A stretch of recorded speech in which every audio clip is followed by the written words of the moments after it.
European review with Challenger and Seragyn. Hi guys, Yo. Challenger here. And I'm the other guy. Haha. So you're only going to hear them. You get to see me, unfortunately, but you know. That's Can't have okay. It, both Yeah. ways. Yeah. So let's just jump right on in. So the first card we got is Aesthetic Lantern.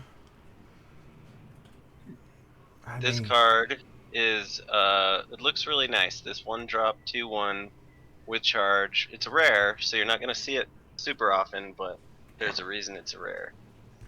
When it attacks, you discard a card and draw a card. At the end of your turn, you return this Aesthetic Lantern back to your hand. So you can do some silly stuff. I've seen people already, day one, doing some tricks with this card in draft. Yeah. I think go ahead. I think it's probably better in limited because it's a really really aggressive card. Yeah. I'll be honest. I want to try squeeze it into the Caleb's Rod deck. Oh, Charge Rod? Yeah, the Charge Rod. This could be. I mean, could be interesting to help you try to keep drawing cards. Because that's the one thing that deck wants is you need cards. You need charge units. So yeah. I don't know. The only problem is it's not going to help you at all if you're already behind. That's true. That's true. And that deck. I mean, that deck. If you get behind, you're just pretty much screwed anyway. Yeah. But this is definitely an interesting card for sure. I don't think it's shit. It's not the greatest card in the set, but it's playable in some formats, like you said. So not too bad. Not janky, but not bad. Yep. Yeah. Agreed. All right, so what do we got next? Grove Firebow. Yeah, this card seems like something you would be using as kind of a frenzy card if you're able to get there. But 5 is kind of a lot just to ping for 1. Yeah, but it keeps going. Although it, yeah. I mean, yes, it does, but yeah, I mean, it's just. Yeah. How do you keep this alive to get there? Is the thing. Do you play this as a 6-drop to deal 1? You know. And even then, while it is a good frenzy enabler, I think you're right there, Challenger.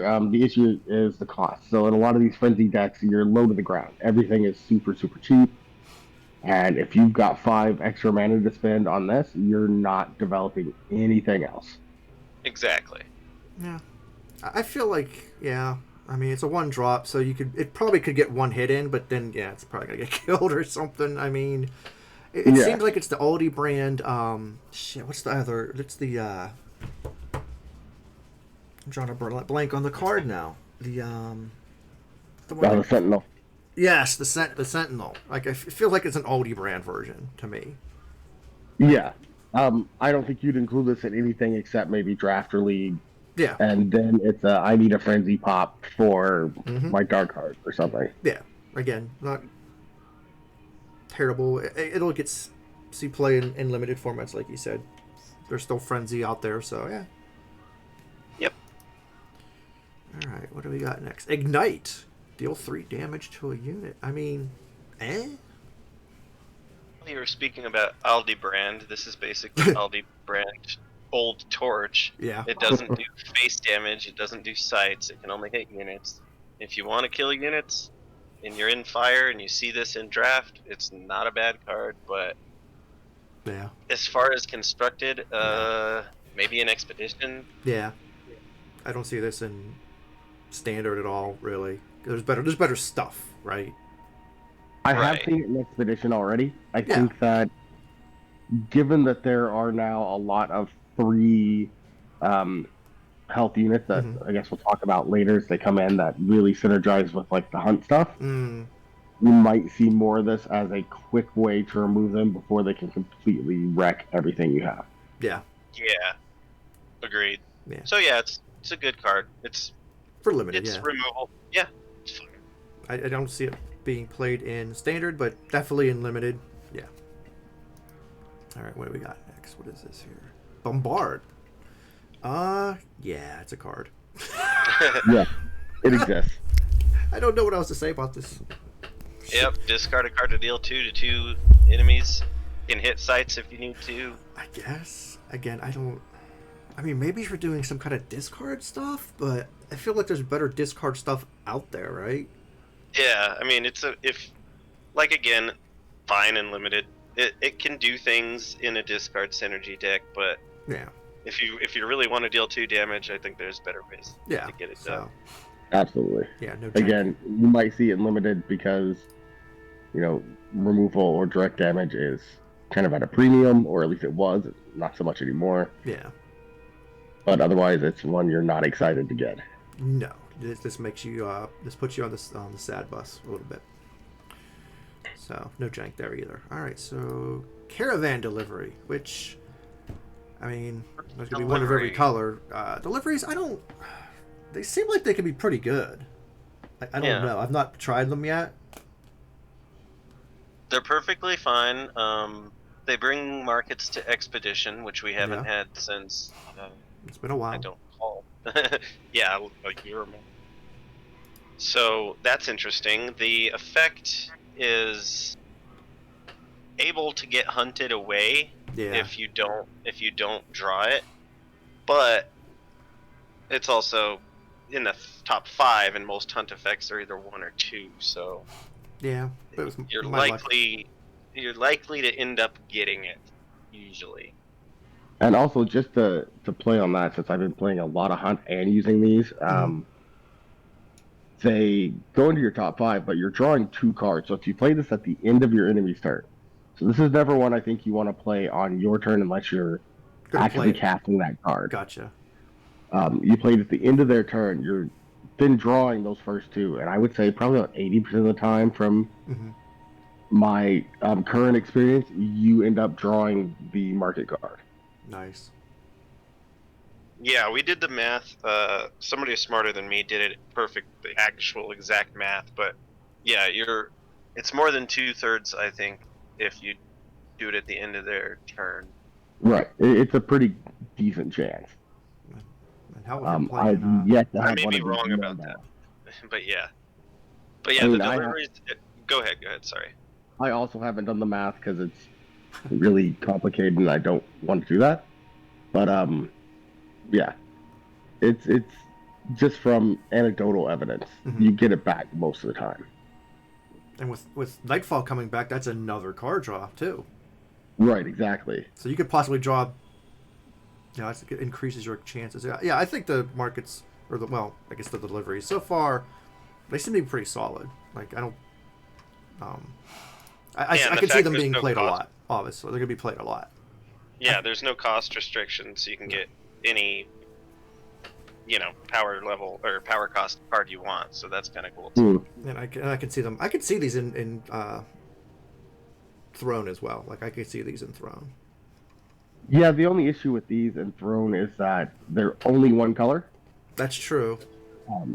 So for Expedition, for example, anything colorless you want to put in your market is a no-go. Yeah. You just can't get it. And there's no way to, like with the crack market or things like that, you can play whatever the hell you want as long as it's 5 cost. Yeah. It's still subpar in comparison. Yeah. The extra draw I have not found to be that useful.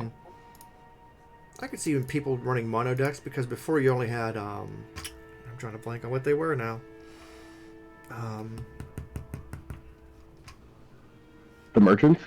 No, not the merchants. The one cost ones that drew power. Oh yeah, I know exactly. Yeah. I don't ever remember card names, but I know what you're talking about. Yeah, those. I mean, it at least gives you another option for the mono decks to draw a card from your market. So the other nice thing to remember here, and I think that we're overlooking, and that I found really quite different from the market access we might be used to, is that you don't actually have to swap a card out for this.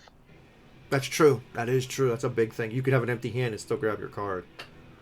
Yeah, so it's useful, like I said, on an empty hand or other times. I know we've all had those games where we need something from the market right now, and you have nothing to swap. Yeah, we can't merchant for it because we got an empty hand for whatever reason.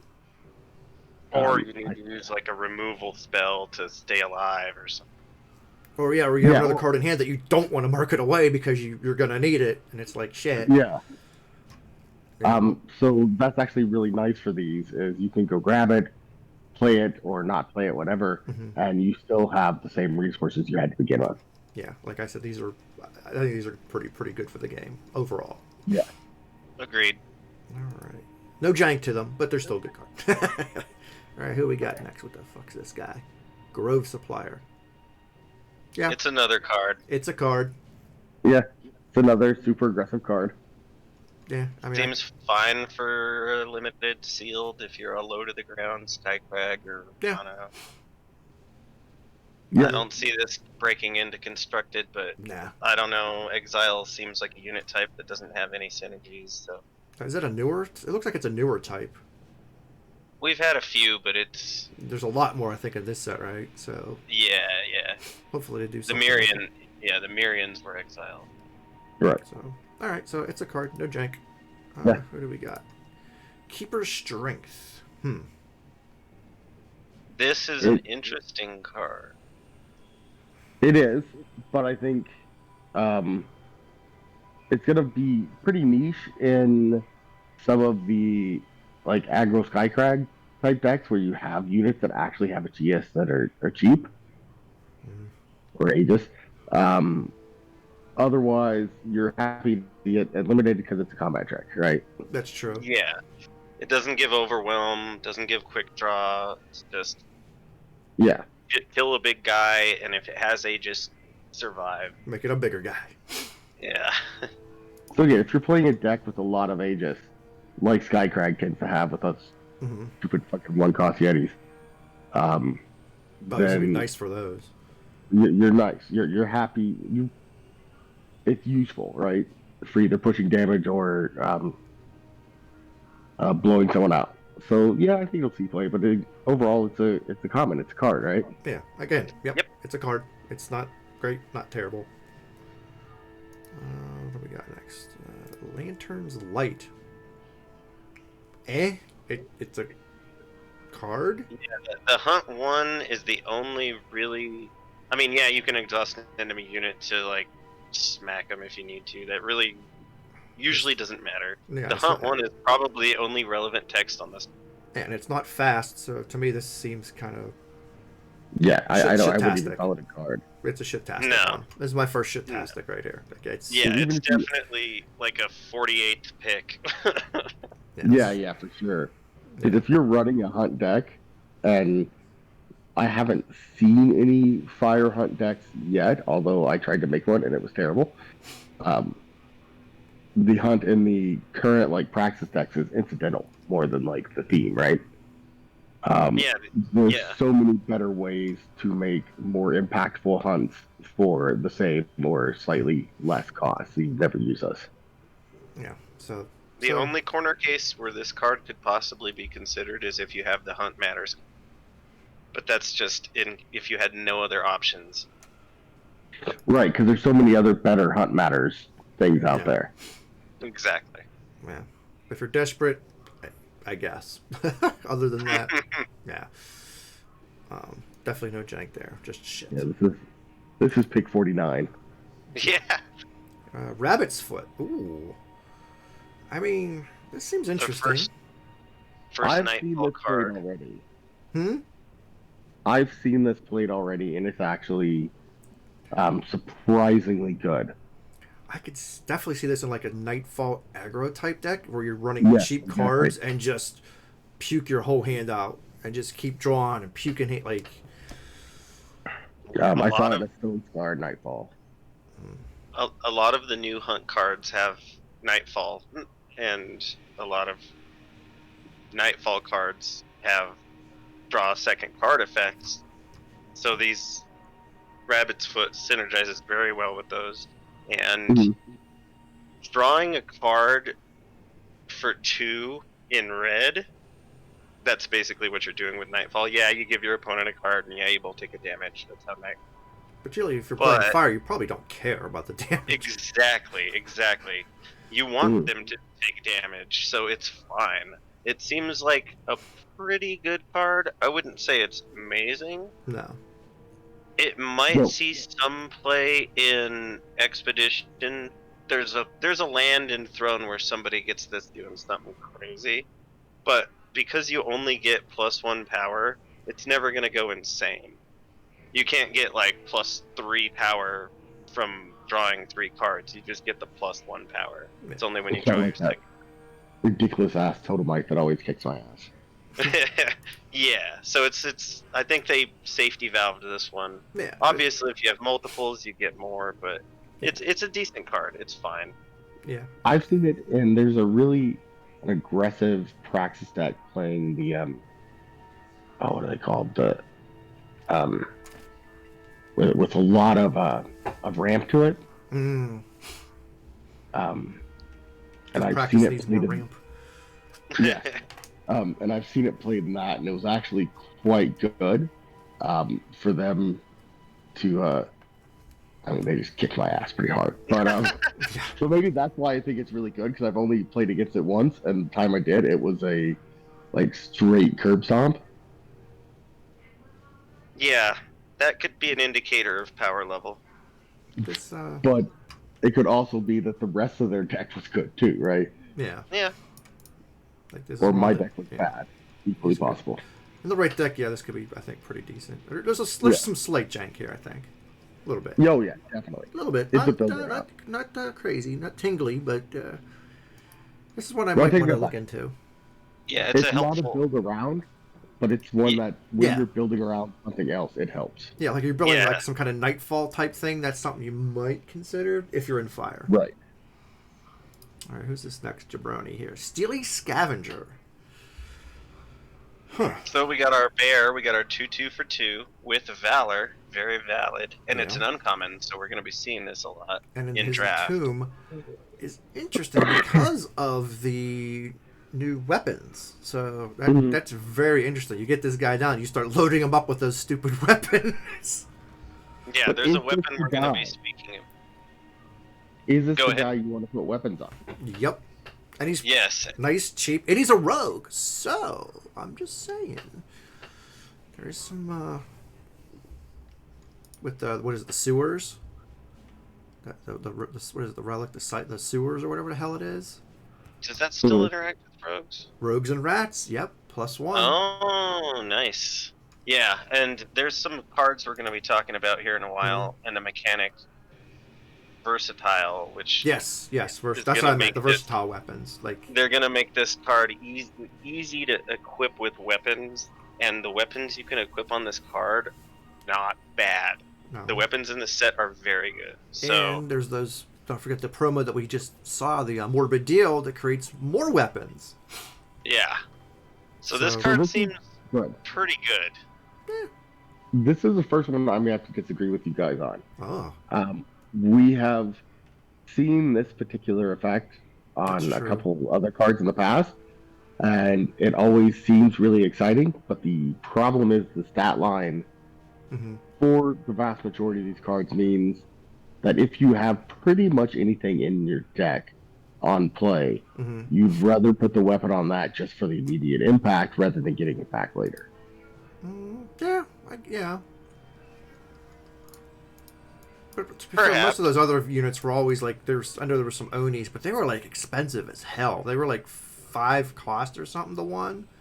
So I think there's a considerably cheaper one. I can check. Double check me, but I know there was the one Oni who was like, I thought he was 4 or 5, and like you got weapons back that were on him, and it's,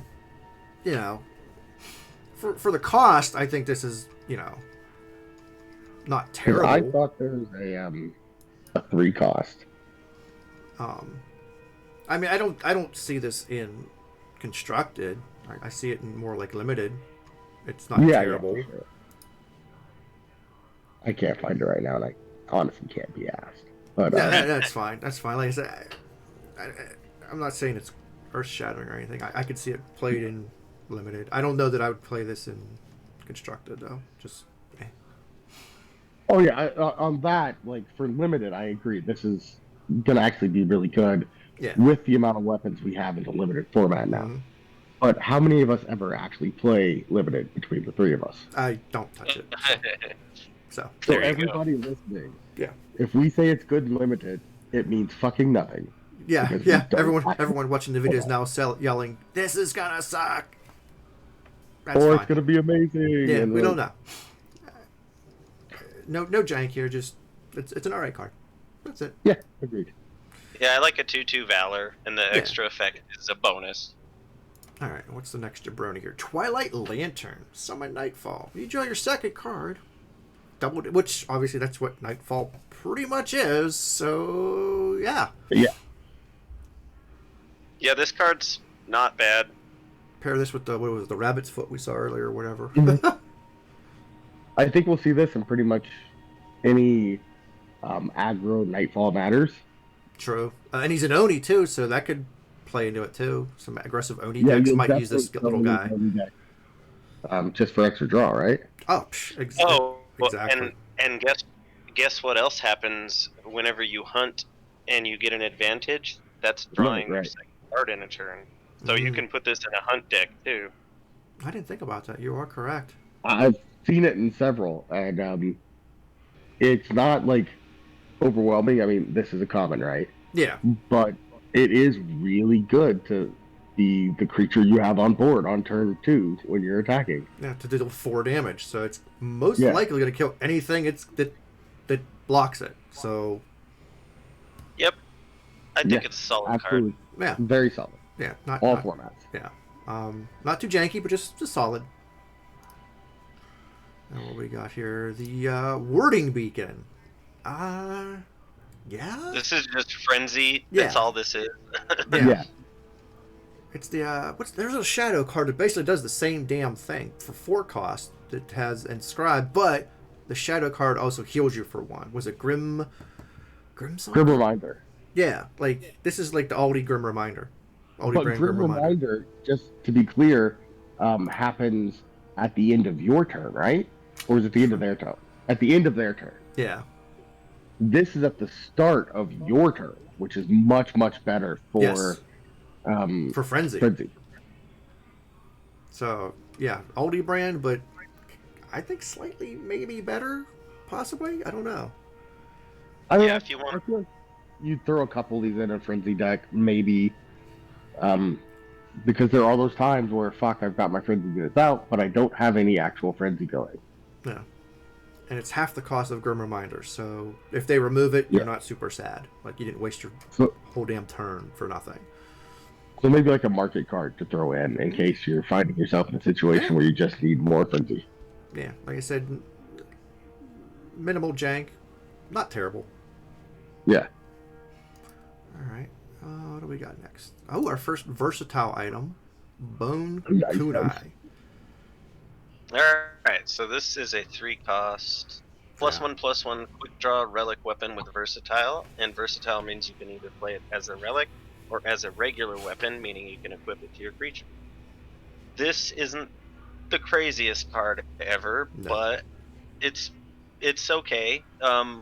Plus, quick draw on your face, when you equip this to yourself as a relic weapon, means your spells have quick draw.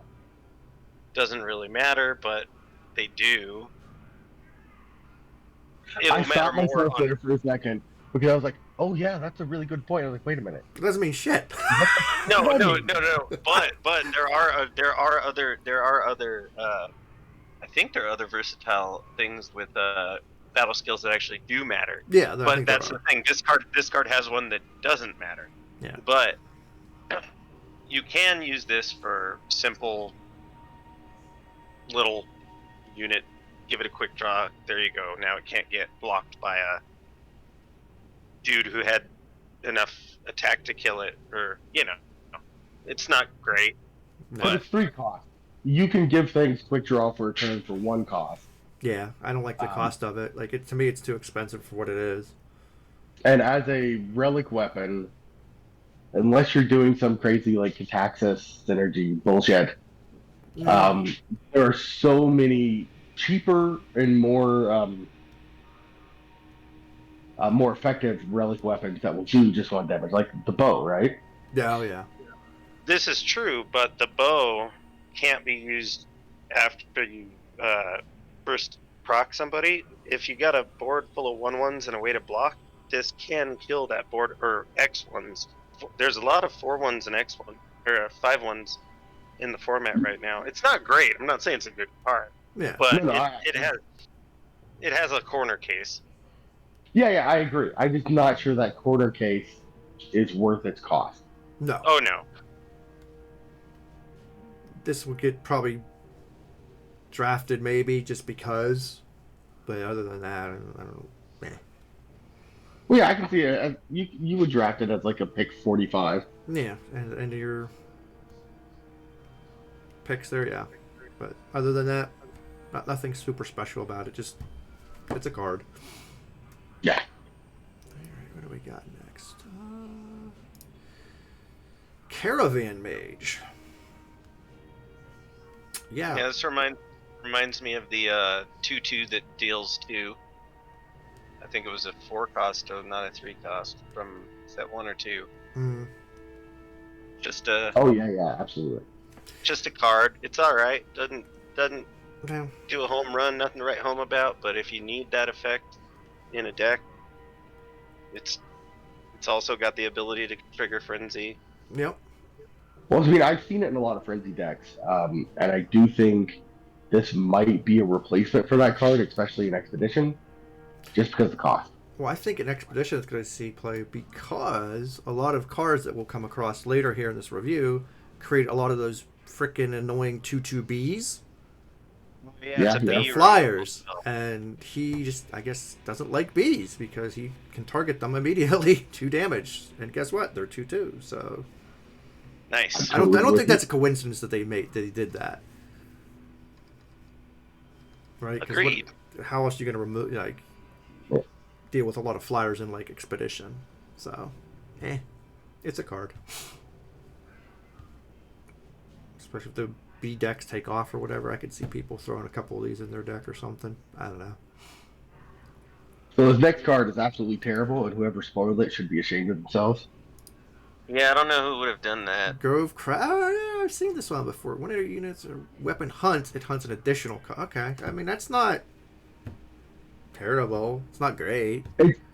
It's actually not bad at all. I'm just fucking a challenger. I mean, that's what you gotta do. I know. No, it's not terrible for running it limited. in my Hunts Matter decks Yeah. that have fire in them. It's actually really quite good because a lot of even the spells that you have that do hunt, or it makes a unit hunt, right? So this increases that too, and there's actually a lot of that in the meta right now. So I think especially in Expedition, if you're doing a Hunts Matter with any kind of fire, you're definitely gonna put this in. Yeah, like I said, it's limited for sure. I don't know that you would do it in Throne. I guess if you're terrible. Like, I guess you're doing like heavy hunt deck, possibly. Yeah. I mean, you're not going to put this unless you have a lot of hunt in your deck to begin with, because the stat line and the cost on its own is shit. But if you have a lot of ways to hunt, it's really good. Yeah. So it's one of those things where it's definitely built to synergize with hunt and only with hunt. So it's only going to be in those decks. But it's probably one of those cards where if it's synergizing, it's probably going to be one of those ones your opponent's going to want to kill right away before it gets. I think it'll be a sleeper for that too. There'll be a lot of. There's a primer one we'll talk about later that's like that. That is a sleeper that if you're doing Hunts Matter and you have this on board, you want to keep it there, and your opponent will often overlook it for other things. But yeah, it's not terrible. This will see play. It's not, and it says Oni on it. Yeah, it's not super janky. It's just, it's just a straight up card. Like, it's not too much jank. I mean, I guess janky in the terms of it's gonna, I think it is jank because you have to make it. Your hunts are gonna. Yeah, I guess it's gonna make your hunt even that more annoying, better. Annoying for your opponent, better for you. Like hunt decks as jank or not, which playing the last day and a half of Expedition, which is like means nothing. Hunt is pretty much fucking everywhere. Oh yeah, it doesn't surprise me at all. All right, so yeah, that's not like I said, not terrible. Not terrible. All right, what do we got next? Hurried Drive. It's a card.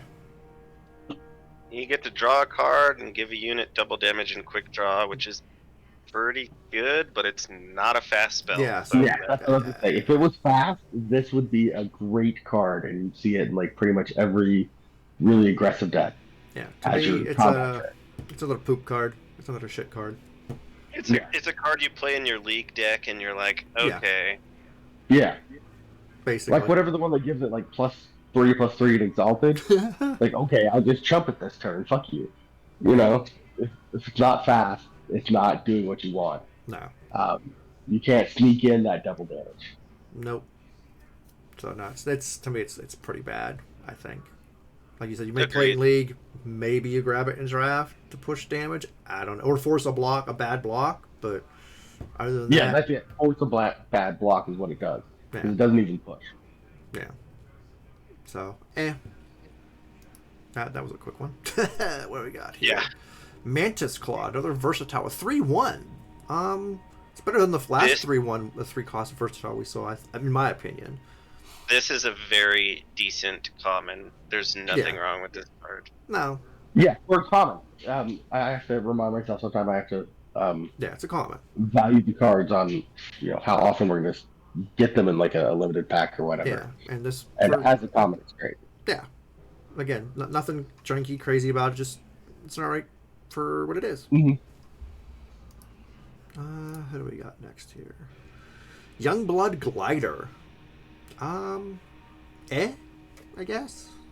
I mean, I can see it as a way to push damage if you're running an aggressive deck with a lot of cheap spells. Probably limited though. I don't see it doing much in Throne. Right, because again, you've got that whole issue where you're not sneaking it in. No. Right? So you can't play a combat threat and go over a blocker. No. It still blocks the guy on the ground, even if it no longer even has flying now. Yeah, so it's not super exciting.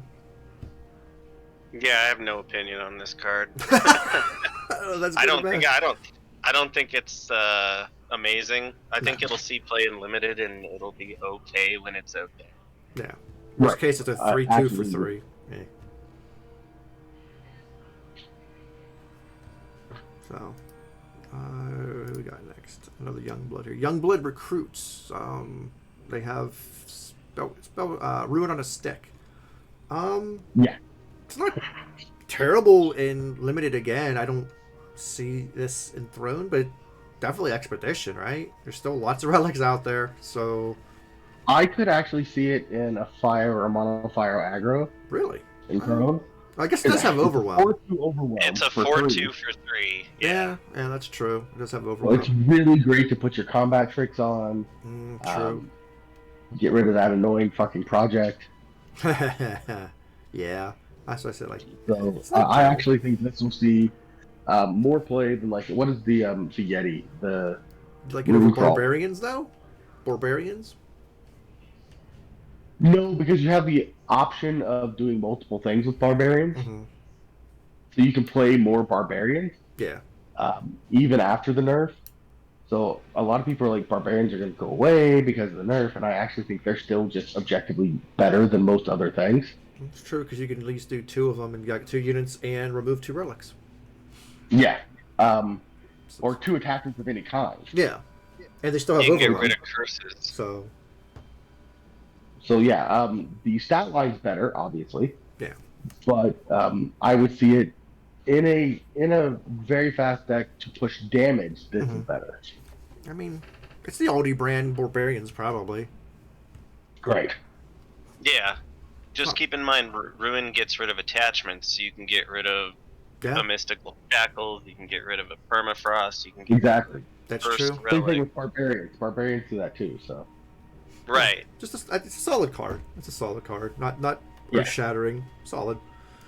I mean, if you see this in draft and you're running fire anyway, you won't run fire you grab this. Out of this, but you'll definitely grab it above other things because you've got your Ruin on a stick, right?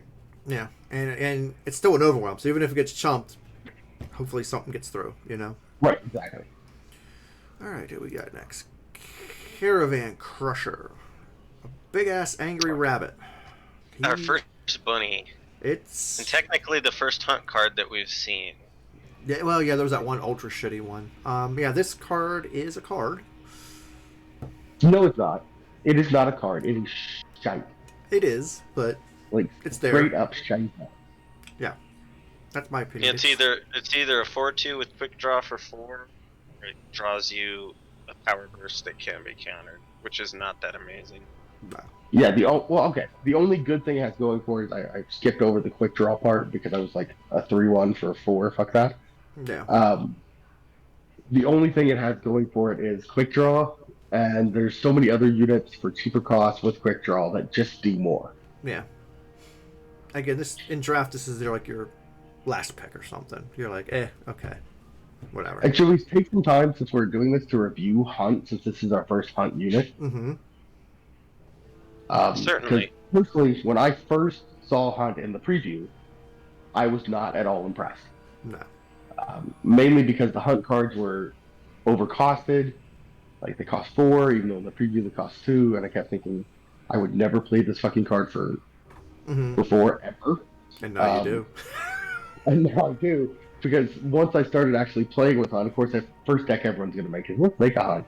And I have all the cards already, so I was able to play around with it. And Hunt is actually ridiculously stronger than I thought it would be. Yep. Does it synergize well with, like, Mill, though? I would think it would slightly, but maybe not. The only thing that really shits on Hunt and is bad is when you're playing against Reanimator. Oh, they probably love you then. Oh, yeah. They're loving it. They're like, oh, thanks, man. Thanks for I remember I played one just this morning where I was playing a Reanimator, and, like, the first thing I did a Hunt 2, and I got, like, 2 of the Clockwork Roaches. Like, okay, now I'm screwed. But, yeah, it's a really strong mechanic. It's not... I mean, yes, if you're doing cards in the Void Matter, so, whatever that 4/5 Torgov, stuff like that, this will get you there really fucking quick. Torgov, there's Fear. Fear does, what is it, unblockable when you hit so many cards. There's a lot of them, so... Yeah, but it's not mill. Like, you're not going to mill someone to death with Hunt. No. But paired with other mill cards, I could see it. Possibly. But so, yeah, surprisingly stupid. Yeah.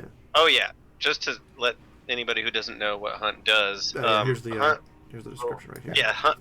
Oh, yeah. Hunt will say a number, and it will say the enemy player will discard the specified number of cards from the top of their deck, and the hunter receives +1/+1 for each non-power discarded that way. Any power discarded that way, you will draw an advantage that gives +1 power for each. So if you have Hunt 2, the advantage you draw 1 card that has +2 power this turn on it. You do not draw 2 advantages, you draw 1 advantage. With however many, the highest I've gotten so far is +6. Jesus. Nice. And just to be... We'll talk about that card later. And just so people know, the advantage you draw cannot be negated. Countered. Yes, they have a new... There's another keyword on them, which I do not remember at the time. Swift. Which is now, you cannot negate a Swift card.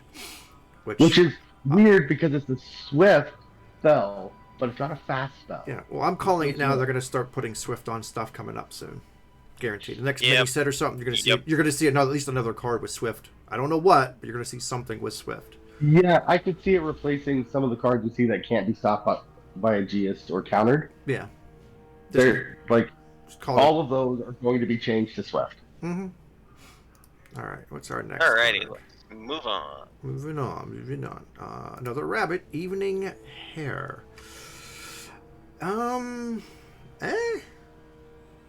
Just I guess. Is that the next one? Yeah. Did I skip one? Caravan Crusher, then Evening Hair, right? Yeah, okay. That's the next one. That's not in my client, so can someone read that one to me? Sure. Yeah, so it's a 4-cost, 2 fire, 5/3 beast. It's a rare with Overwhelm, and it has Summon Nightfall. The top unit or weapon of your deck gets +3 attack and overwhelm. This seems pretty cool, but I don't think it's as cool as I think it is. Yeah. I actually am thinking the exact same thing, Challenger. We're definitely tracking the day. Because, like, at first, when you read that, I was like, well, that's really fucking good, right? But it's when you're playing a deck that wants that, so a fast deck, that cost for that stat line is just not good, right? It dies to ignite. Yes, it does, actually. Okay, you're never going to hear me say that a card is bad because it dies to removal. Because I didn't say it was bad. I'm just saying that it does indeed die to ignite. I could see this would be really interesting in a Scout Matters deck. Mm-hmm. For, like, jank purposes. Oh, yeah. You could probably do some janky stuff. If you, like, stack your deck with a certain card on top and then play this. Yeah. But because then you can see when to play it, the best time to play it. Yeah. Or, come on, Project, same thing.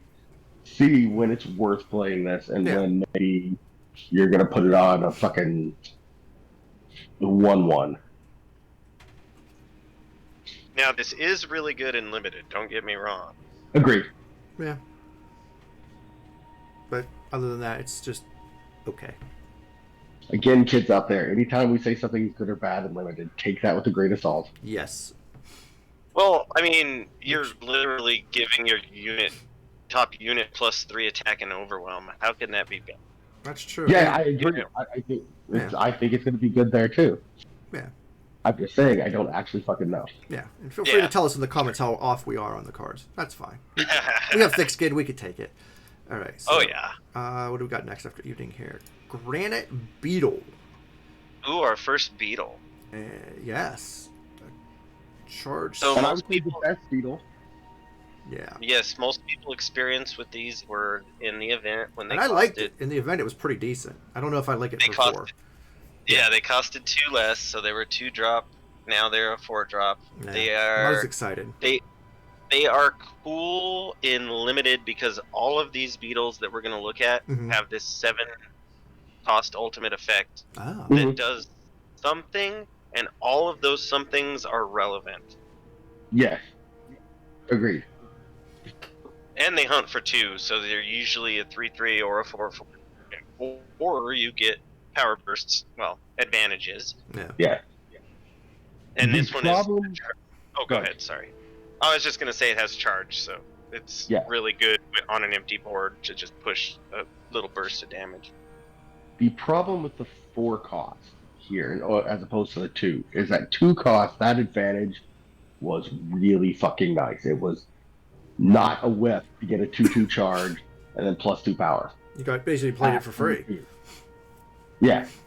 At 4 cost, not so much, right? Yeah. Like, as you get further into the game, what I found, again, playing a lot of Hunt, is the advantage become less and less useful as you go up. But still a good card. Also, its 7 effect, its ultimate, is probably... It's good if you're pushing damage, like if you need to get 6 in to win. But other than that, it's the least impactful one, in my opinion. Agree with that. But again, it's okay in my opinion. It's okay. Yeah. Like at 2, I'd be all over this for a charge deck. At 4, At 2, this is overpowered. Oh yeah. About that. I could see this. I could see playing this at a 3. Like, to me, maybe a 3 is the sweet spot then. But it's a good uncommon. It is an uncommon. That's true. Yeah, 2/1 for 3 could still be acceptable, but I think they probably tuned this for a reason. Yeah, because probably at 2, it's way, like you said, overpowered. At 4, I think it's maybe slightly under. 3 maybe, but as is. And it's just. And I have no idea what to think about the Beatles in not a clue. Yeah. So who's? I played around with them in Throne. The only time I found them useful to include would be if you're playing the Silver Fox. Ah, okay. Yeah, that makes sense. All right, so here we Well, go. I mean, when we say a Hunt Matters deck, it's really primarily Silver Fox. There are a couple other cards that are really good, and we'll talk about those when we get to them. Yeah. But Silver Fox is really what you're hunting for. Man, Heated Compromise. I don't know what the fuck the deal with this card is. I've seen it once. I just don't get it. Maybe I'm dumb. It's just a +2 power, play your 6-drop, Yeah. 7-drop. That's all it is. Yeah. It's I have Kairos in my hand and need to play it. I guess. Now. I don't know. It just seems like there's better stuff, maybe. I don't know. The limit at the end means it's not useful for like the rebuild stuff, which is good because I hate rebuild. But yeah, it's used for Unleash. Yeah, exactly. So if you need 2 extra power to pump up a Flame Blast, okay. I guess, yeah. Yeah. It's not the greatest. Yeah. I don't even know if you would ever put it in your deck to begin with. I would never touch this card ever again. It's probably the only time I'll ever look at it. Now I'm going to make you build a deck around that. I was just about to say God, that. I hate you people. So what we got next? High Peak Rider. That dude looks like he's on top of the world flying around on that bug. But other than that... Yeah, absolutely. Yeah, it's flying. So if you're playing Fire and Draft, flying is the most important keyword you can find because there's not many of them. Yeah, so this is not bad for that. The ultimate is never going to fucking happen. No. If you have a way to do it twice, or 3 times, or it's not even ultimate 5 right times, no, I'm just kidding. It's not an ultimate though. It's not limited. You can do it as many times. No, I'm just kidding. It's a fine card. It's. Yeah. I don't think this is gonna see constructed play. No. Nah. It's just eh. All right, who we got next? Our first Lego, Karina Ember Caster. That's why I didn't see that card. I don't have the ones I don't actually have turned on. No worries. So I this actually opened one of these, and yeah, that's a good card. Looking at this card, man, I'm like, you know what? I think she needs to go in the charge deck, the rod deck. Yeah, so this card's really good. Is it? I think I mean, maybe it's a trap. I don't think it's horrible. I got a lot going on for her. I know, my spidey senses are going off with this card, and that's one of the reasons I didn't. This is the one legendary I didn't craft. Yeah, I'm not, like, again, it could be a trap, but it seems on just reading the card, I'm like, that seems like that could be good. Yeah, and now that you mentioned that a charge matters deck, definitely. Yeah, it's a charge, because with a charge deck, I want to hit face all the time, so her 2 abilities are great for that, right? I can either exhaust a blocker, or if it's an endurance blocker, which is even worse for me, hit it with, because that kills a Sandstorm Titan, right?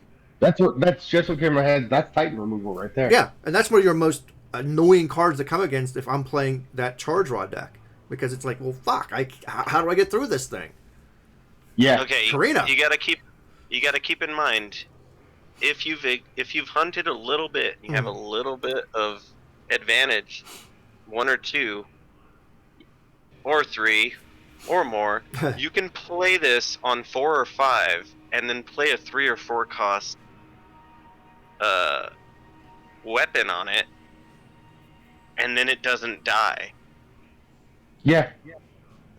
I mean, we could say that for any unit in the format, but you know what I mean. Like at this point, you're at 4. You've probably already hunted a few times. And she has Warcry too, which is also a thing. She has a Warcry, so it's a good card. It's a good card. I don't think it's the best card in the set. But it is a good card. I would not be upset to try. I mean, I only have the one. I wouldn't mind eventually trying her in the Charred Rod deck for sure. This is going to see constructed play, I guarantee you. Yeah, I could see people rolling her out. As a 4/3 charge for 4 with Warcry, that does push by at least exhausting something. I can see it being used, especially in a very aggressive fire deck. Oh yeah. As like a top end even. Mm-hmm. And have everything else cheap below it. Like I said, I think it's pretty good. Is it great? I don't know about that. I think it's pretty good, in my opinion. This is one I think I might try to mess around with at some point. Not right, like it's not on my top of my list, but I might try to mess around with this card at some point.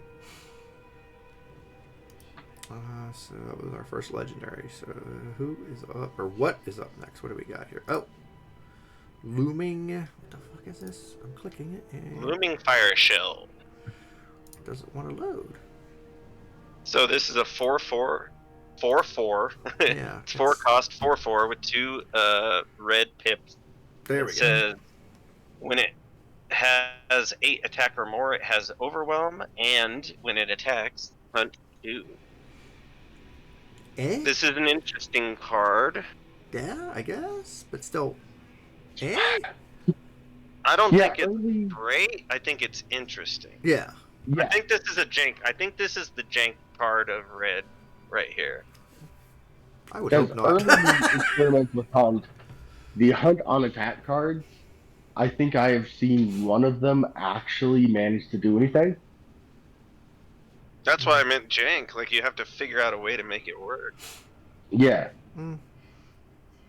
And without the overwhelm is nice, and if you get it to 8/8, then it's a beast, right? But you have to get it to that 8 attack, which is not going to come easy. You could always, I guess, in theory, if you wanted, you could, to be cheeky, you could play a battle trick on it, right? Well, reinvigorate. Oh, yeah. Reinvigorate's in the format, or whatever the Is it? 6 Okay. plus 6 is. Yeah, it's in the reprint set. So you could, you could try to put like some kind of battle trick, because even if when it hunts, say it only gets 1, it's a 5. You really only need 3 more attack. 2. Well, yeah. Yeah, but say you only hit 1, and it only gets the 1+1+1. Okay, well it's now a 5/5. One battle trick, you could possibly give it overwhelm its next attack. So, to me, it's a limited thing. I don't see that. I wouldn't mess with that in Throne. Well, limited, I actually think you'll get it to go off fairly regularly. Probably.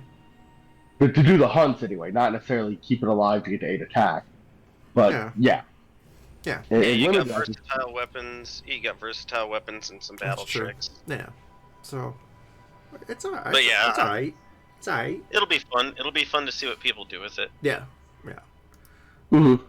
What do we got next? Asuar Longbow, Overwhelm, Versatile, Summon. There's a lot going on in this fucking thing. I think this is the most OP red card. I think this might be the most powerful red card in the set. Really? Interesting. Why don't you play a very different style of deck than I do? I don't think it's the most powerful card. I think it's this is a good card. No, not card in the set. Red card. Red card. Yeah, I think I wouldn't go that far, but this is definitely, I think, a good card for sure.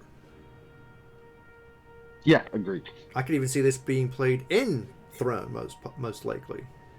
Oh yeah. This will see play in Throne. Yeah. It might not be like the best card, but people are going to use it. For sure. Yeah, I can see that. So that's a pretty good one. What do we got next? Youngblood Driver. Interesting. I guess. I have no idea. This is just fun. I think this is just a fun card. This is a pure jank ass card. Like I don't. Yeah. I don't think you're supposed to play this in draft, like, at all. I guess in theory you could get really silly with this if you have a bunch of those power bursts or whatever you call them. The advantages. They're all spells, right? Yeah, but you're just getting a bunch of 1-cost units. There's some decent 1-costs. I mean, you could fill your board in theory. It's okay. I think it's just a jank card. Yeah, it's a jank card. I don't think it's super serious, but it could be. I'm curious to see if someone can do some funny shit with it. That's all. Yeah, I agree totally that it's definitely on the jank scale as opposed to the good scale. Yeah, it's a funny card. I'm sure someone's gonna try to do something stupid with it, and more power to them. Other than that, yeah, that's about all I gotta say about that card. Who we got next here? Night Watch Volley. So this is a Nightfall or Night Ends card. So this is a tiny amount of utility if you need it. Yeah. Now, my question is this. Can you use the 5 damage to an enemy unit if it's not already night? Yes, you can, because you're targeting the unit. It says to a unit and Night End. Yeah, that makes it a little that makes more sense. useful. So you just would not end night if it wasn't night, but you could still hit the target. Yeah. Yeah. So effectively 6 damage straight to the face if you want to go that route. I think it's just 5. Well, the Nightfall ping. Don't forget. Oh, Nightfall ping, right. Technically, yeah, you would hit 5 immediately. Start of their turn it would be the 6th. So. Indeed. Maybe you're trying to put together some kind of Nightfall something or other for limited. It's maybe? a gun down that doesn't have the restriction. Yeah, there you go. I was gonna say Expedition Obliterate.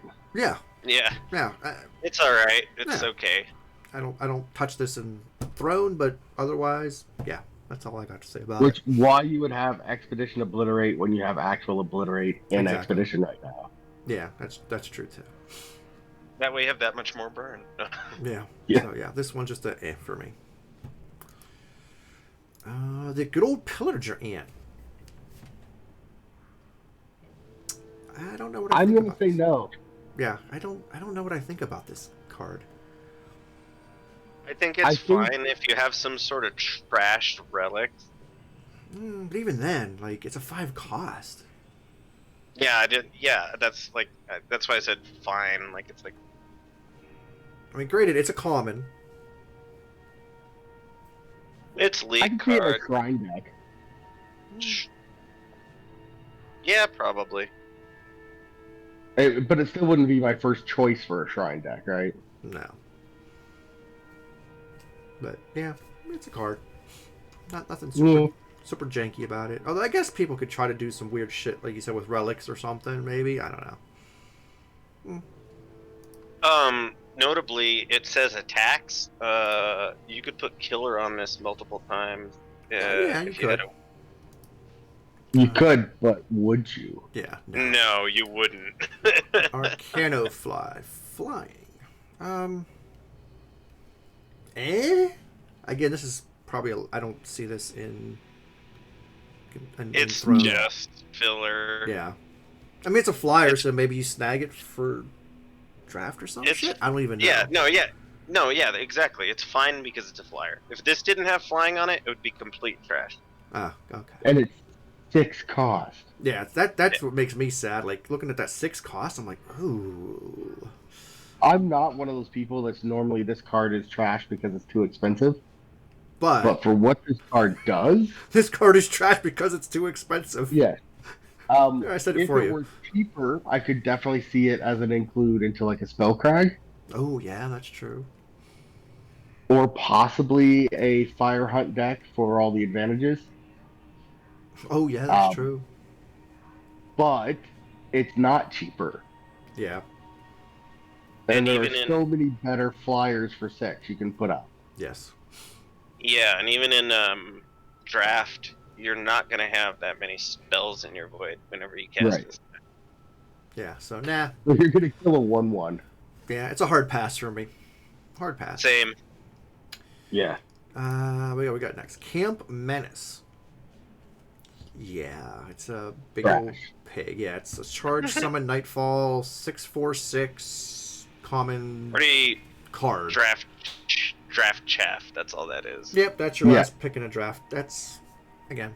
It's just because it has a high attack. Yeah, pretty much, and it's charged. So, okay, that's that. That's that card. Moving on to page 2. Hot damn. Ooh, look at this. We got a bunch of Legos starting here. All right, Furious Bandit. This one confuses me, maybe because I'm dumb. If you have 5 or less max power, draw 2 cards. I guess. Oh, you got to cheat it out. You got to cheat it out with an advantage base, is what they're saying. Yeah, but still, I have to say, it's Is it worth it? It's a jank. For jank, okay. Yeah.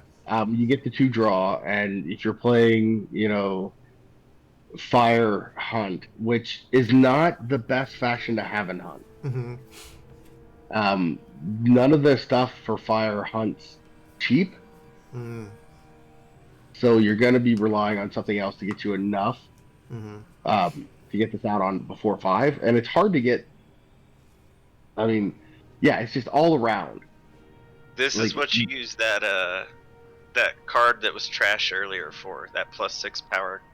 Yeah, to get it out. Yeah, I guess. I mean, it does have charge and overwhelm, so I guess there's that. But it's 6 cost. Yeah, it's 6 cost. So it's a card. I don't think I'd touch this card personally. Somebody's gonna do something. Legendary. I'm sure someone will find something broken with it. I just don't. I'm not gonna. I think I'm gonna hard pass on this one too. Ever burning beacon. When you play a unit, it deals attack and damage to an enemy of your choice. This made me tingle a little bit when I saw it. It's definitely jank. It's cool if you can get it out. Yeah. A little earlier than 7. Yeah, that's the thing. Yeah. Aldi Kairos. This screams jank. This screams World Pyre. Yeah. Unplayable in anything except build around. Yeah, World Pyre this, and then you World Pyre out. I think this is a market card. Yeah, I could see that. Up there with, maybe not as good as, but it's also a little cheaper than stuff like Chains or. But if you're in Praxis, not as good as Golden. But if you're playing Fire, Praxis usually has some big boys in it. Yeah, and you're playing a mid to late game. If you're playing aggro, this doesn't matter at all. It doesn't do shit. But if you're playing like big boy Praxis, you put this in your market because this is how I finally push damage. True. Yep. Yeah, like I said, this one made me tingle a little bit. I do have it on my list to try to figure something out with it, maybe. So we'll see about this one. I'm interested to see what could happen with this. Yes. The last fire card of the review here, Ground Shaker. I mean, in theory, again, it's high cost, but man, it does a lot of shit. It is jank, but it doesn't have charge, so you better hope it lives a turn. One of the decks that I was really excited to play that I haven't even started building yet for some reason is the Praxis Warp with Patty. Oh, you did mention that on Discord. Yeah. This could be gross with a Patty out because it would have charge. And I'm talking all in warp, right? Yeah. So and it's an odd cost. You're right. Forge and everything. Guess what else costs 3? Exodus costs 3, and Exodus is still in Expedition. Yeah, fair. This card is good. I think it's a jankometer. It is. I think if you see this in draft, you pick it to pick it. Just to pick it. And then it's a big ass unit. If you manage to get a Praxis or a Red or a Recano or anything with red in it, and you manage to get there, go for it. You're not gonna just put this in a random deck. No, you definitely aren't. But that with Patty would be hilarious. Definitely. So that's it for the fire cards. Yep. So now we're moving on to make a note here. Alright. So it's the first time card I got is, what is this? Queen Guard Leader. Spellcraft. I think it's our first spellcraft of the set. And its spellcraft is play Pack Hunt, which units get +2/+2 this turn. It's a flying charge little guy. I mean, it's I could see if you're doing like some kind of weird bee shit. and then you drop this, and then you play Pack Hunt on all your bees or something, and you have instead of 2/2 bees, now you got 4/4 bees attacking or something. I don't know. It's kind of like Behold the Truth, but weaker. Yeah. It's fine. It's a 1/1 flying charge. Play this on turn 1. You probably do 4 damage before it dies. Yeah, fair. I could also see it in, the very aggressive Elysian Flyer aggro decks. Yeah. I think aggro players would like this. Play this in League or whatever. Yeah, I mean, it's not terrible. It's not my first choice, but it's not terrible. Yeah, the big spellcraft makes it one of those okay later. Yeah, I there's a little I think there's some slight jank here just because of the spellcraft on it. I was trying to look at exactly remind myself what Pack Hunt does, and I accidentally crafted a premium one. Well, Whoops. I mean, now you got to play it. Wait, how did you craft the Pack Hunt? Is that a separate card? Yeah, it's a card. It's a 6-cost spell, common. Give your units +2/+2 this turn. That sounds very bad. But congrats on your premium spell. There is an undo button. Oh, that's true. There is. So who do we got next here? Stargazing. Put a ready enemy into the enemy player's hand in Nightfall. Meh. It's time bounce, and that's all we have to say. Yeah. There you go. And it does Nightfall. And it does Nightfall. Yeah. So there you go. Moving on from that So card. it's Maul. It's a Maul deck fodder. Yeah, that's true. Yeah. A bee. We just got a bee. A bee. Yeah, this is just the token. This is just the 2/2 bee that gets created. Yeah, there was We'll a lot of, and you will see a lot of these other cards coming up. But yeah, there's a lot of cards that will make this little guy. So it's a bee. Yeah. Diligent Hive Tender. Another. This is the Insect Lord. Yeah, another guy that's going to help out your. I guess because all the bees are, I believe, insects. Correct. Yes. So yes, they are. I mean, if you're playing some kind of bee shenanigans, sure. I'll put him in my janky ass Raven deck. There you go. I mean, it's not the greatest thing. It's not total shit, but It's a 2/2 for 2 that gains you 2 life. pretty much. Worst case.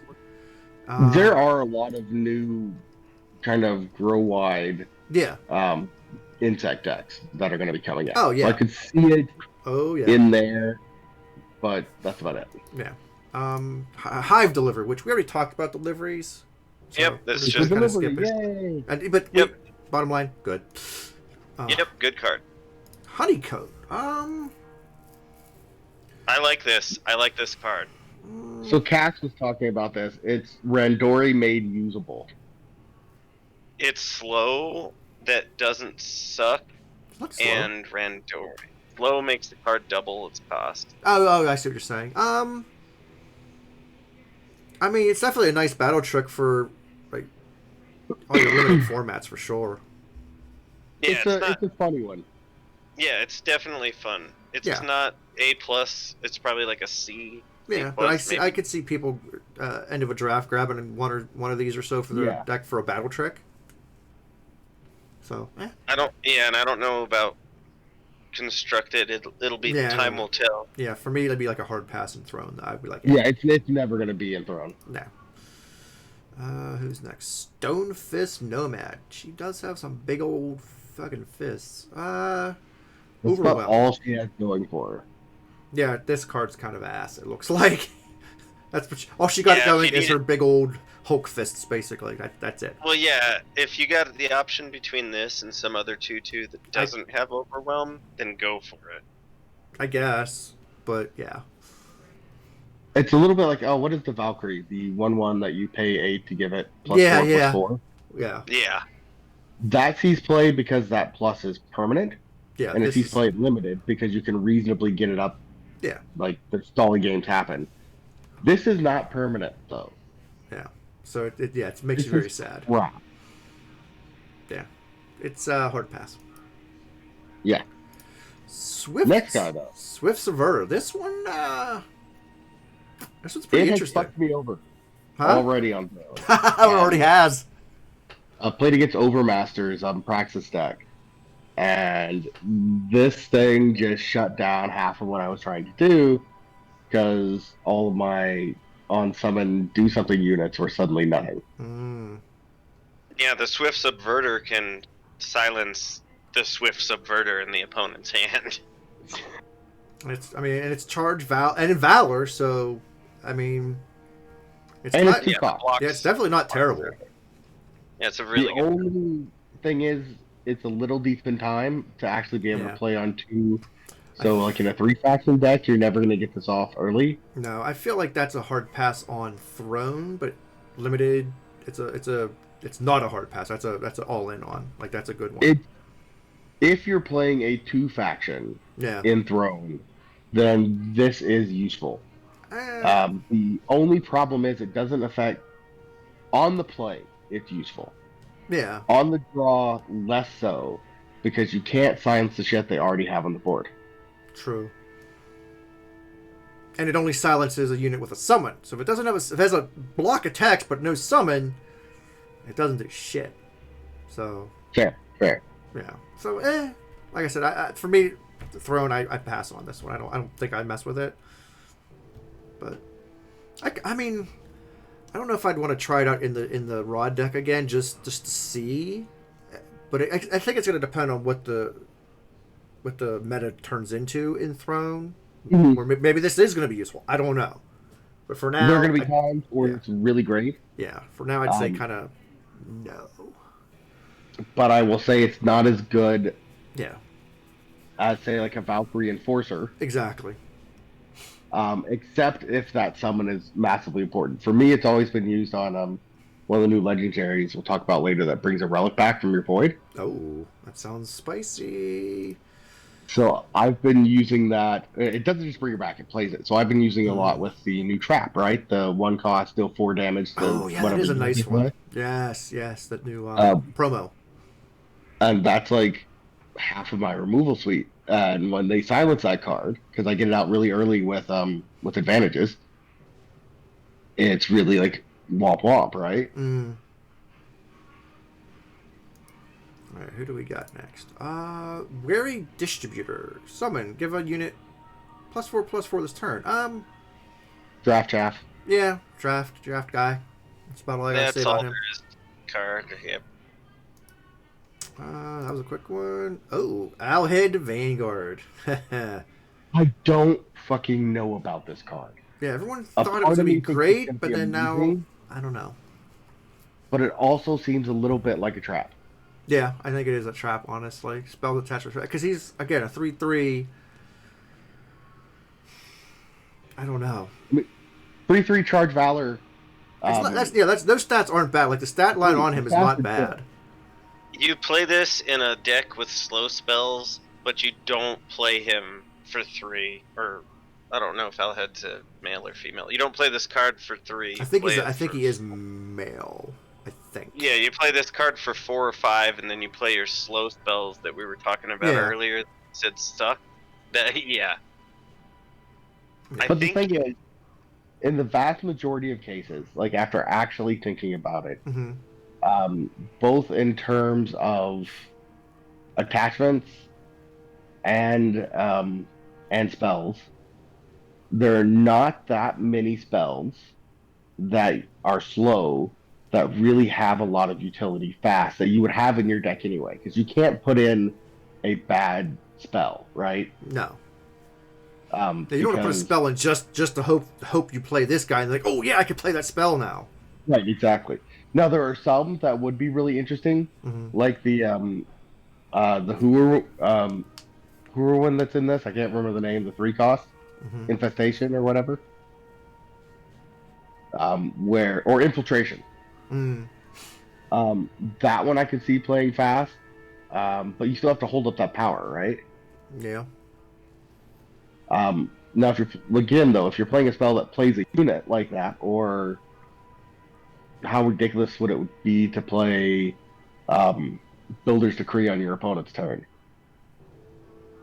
True. And with fast attachments, I guess technically that means relic weapons as well, and versatile weapons. Now, relic weapons, there's never really any reason to play a relic weapon But a versatile. But versatile, yes. And actual normal attack. Curses are regular old relics, Yeah. The Curses one time are you would also want to play, I could see having this out, letting your opponent go, like, saving up your mana, throwing out, like, Stormhalt Plating at the end of their turn, so you can wipe the board the next turn and hit for face. Yeah. You gotta keep in mind, Stormhalt's out of Expedition. It's only in Throne. Well, yeah, I'm thinking of it in Throne. Right. I'm curious to see what people do with this card. I think that's what my opinion is. It could be a trap. I'm not sure, and I'm curious to see what people can do with it. Right. I think there's some jank potential. Oh, yes. Oh, absolutely. 100%. It is definitely a poor man's, what's that card? The 8-cost relic. Yeah, an exact. Temporal. Yep. Temporal Misfortune or whatever. Yep. Yeah. It's the oldie brand. It could be interesting, but I think you have to build a deck around it to make it really do much as far as utility goes. Yeah. But could be interesting. Well, I'm curious to see what people do with it. I don't know if he's not on my list yet, but he could be. Let's see who is up. Bees. Oh, another bee. Beekeeper. Summon. Hey, play a 2/2 I mean, it's a terrible fucking card. No, it's 3/3 over 2 units for 3. It's draft. It's draft. Not ever going in constructed. Yeah, definitely a hard pass and thrown. Draft, yeah. I mean, you could do some janky shit with supply lines, maybe, but that's not. Yeah, that's true. I guess you could if you're doing supply lines. You don't care at that point. You probably want this in a supply line like B deck, which I just had an idea. Supply line bees. But that's not good. That's just it's good jank. It's fun. But... Yeah. So okay, I reverse. It's not total shit. It's possible. It's good jank and good draft. Yeah. All right. So who we got here? What's this lady here? Colony Steward. Interesting. All your shit gets valor. Seems fine. Yeah. If you're this turn. Yeah. So it's good for maybe draft. You want that? You can push some funny stuff. Yeah, maybe some practice tokens. Maybe like if you're wide, you give them all valor and just say F it and see what happens. Like I don't know. But if this is your 3-drop, you're kind of like, wah. That's not what I want. Oh yeah, there's better 3s, but it's okay. But all right. The next card is Gentle Seeker. Yeah.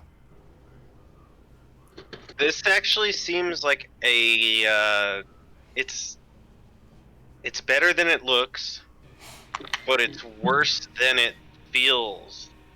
The ceiling is high, but the floor is low. Yeah, I get that. Because I've tried to make this work in the hunt decks, and you don't have a lot of room for relics. Right. And so there's a lot better hunt cards at the same cost that have slightly better stats and do slightly better things, but they don't do it repeatably like this does. Yeah. If you board stall and draft with this and you have a relic, you win the game. I could possibly... The problem is it's at the end of your turn. Yeah. I could see it in maybe Throne, because there are a lot of relics out there. I mean, maybe. I don't know. But like, 3 cost 2/2. But like you said, there's better hunt stuff in Throne. There's better... So, And a couple cards you start getting into the really good hunt stuff. Yeah, this is... to me. Yep. What do we got here? Hive Hexagon. At your turn, if you gain life, play a 2/2 Catch your bees, baby. Honestly, the more I'm seeing, I kind of thinking I want to do some kind of bee something or other. I don't know. Bees are good, but we'll see. But this is it's a card. I totally want to do a catcher bees with all the like little. Oh yes, that would be kind of insane. Things. That would be insane. All right, what have we got here? Hive Stinger. Good for draft. Yeah. Or if you're doing some kind of life gain deck, like you're saying with Kocher or something, maybe. You put it on if you can put it on one of your about 1 turn ago. Yeah, put it on one of your flying bees, and then it starts triggering that nest every turn. I mean, It's okay. Yeah, it's okay. It's okay. What do we got here? Oh, I think the versatile cards are all. We haven't got into the crazy ones. Yeah, that's true. That's true. They're all pretty much. They're all pretty much like draft. Yeah. So next, you want to see them a draft. Yeah. This one in this together. I love this Nelly. This one looks like so you can hunt 26 with this. You can actually hunt a lot more than that if you have more than one. Can you? The card that hunts the red card, my preview card. Oh yeah! Oh yeah! Doubles it. So you would hunt. She would mill them for 24 just like that. Boom.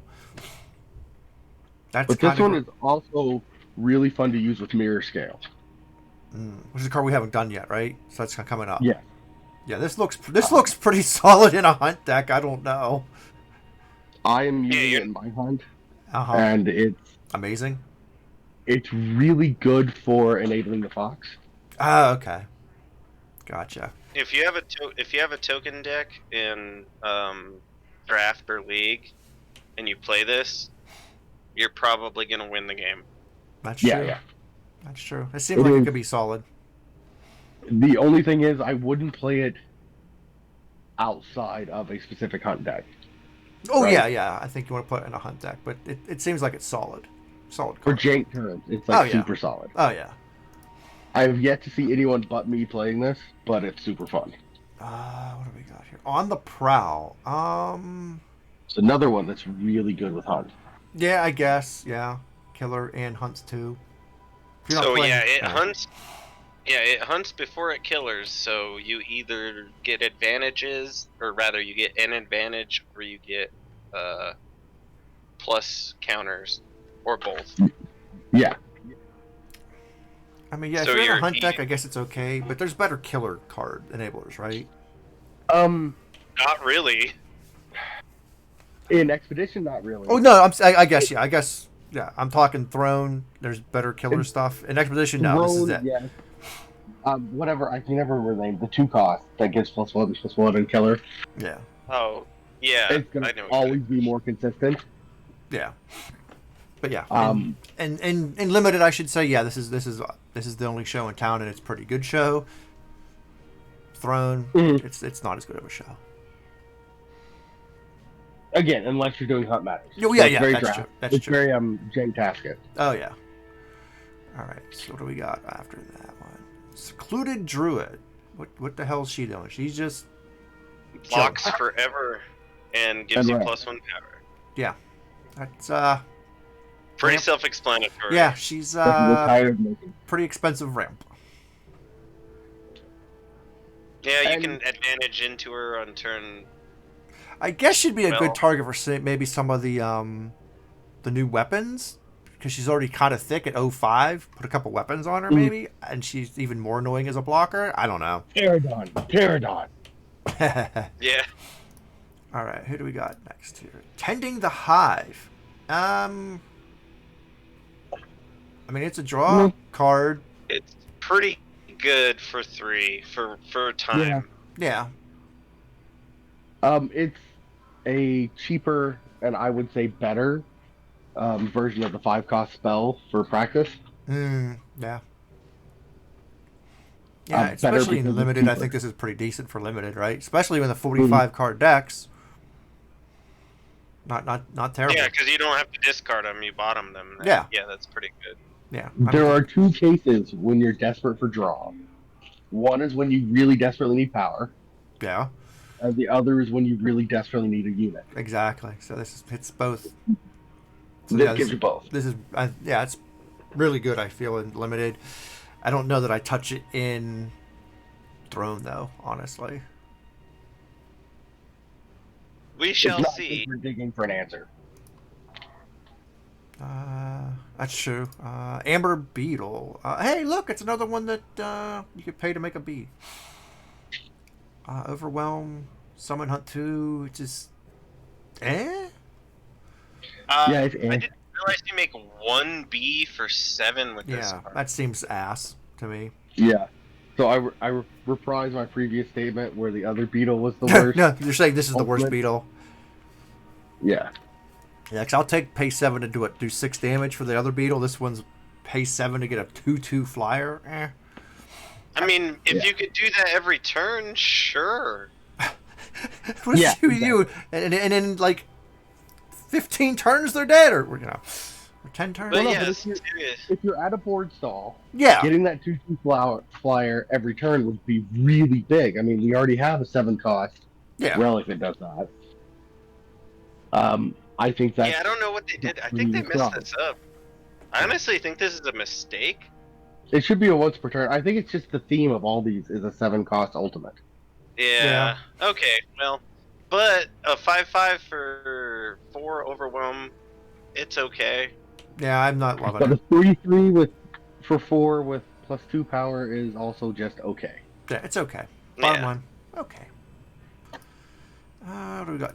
Another ant, gnarled ant. He is not 100% filler. Yeah, he's not gnarly. Yeah. He's definitely not gnarly. Yeah, filler. He's gnarled. Yeah, filler, and that's all I got to say. Yeah. Next. Hardy Snail. Hey, filler.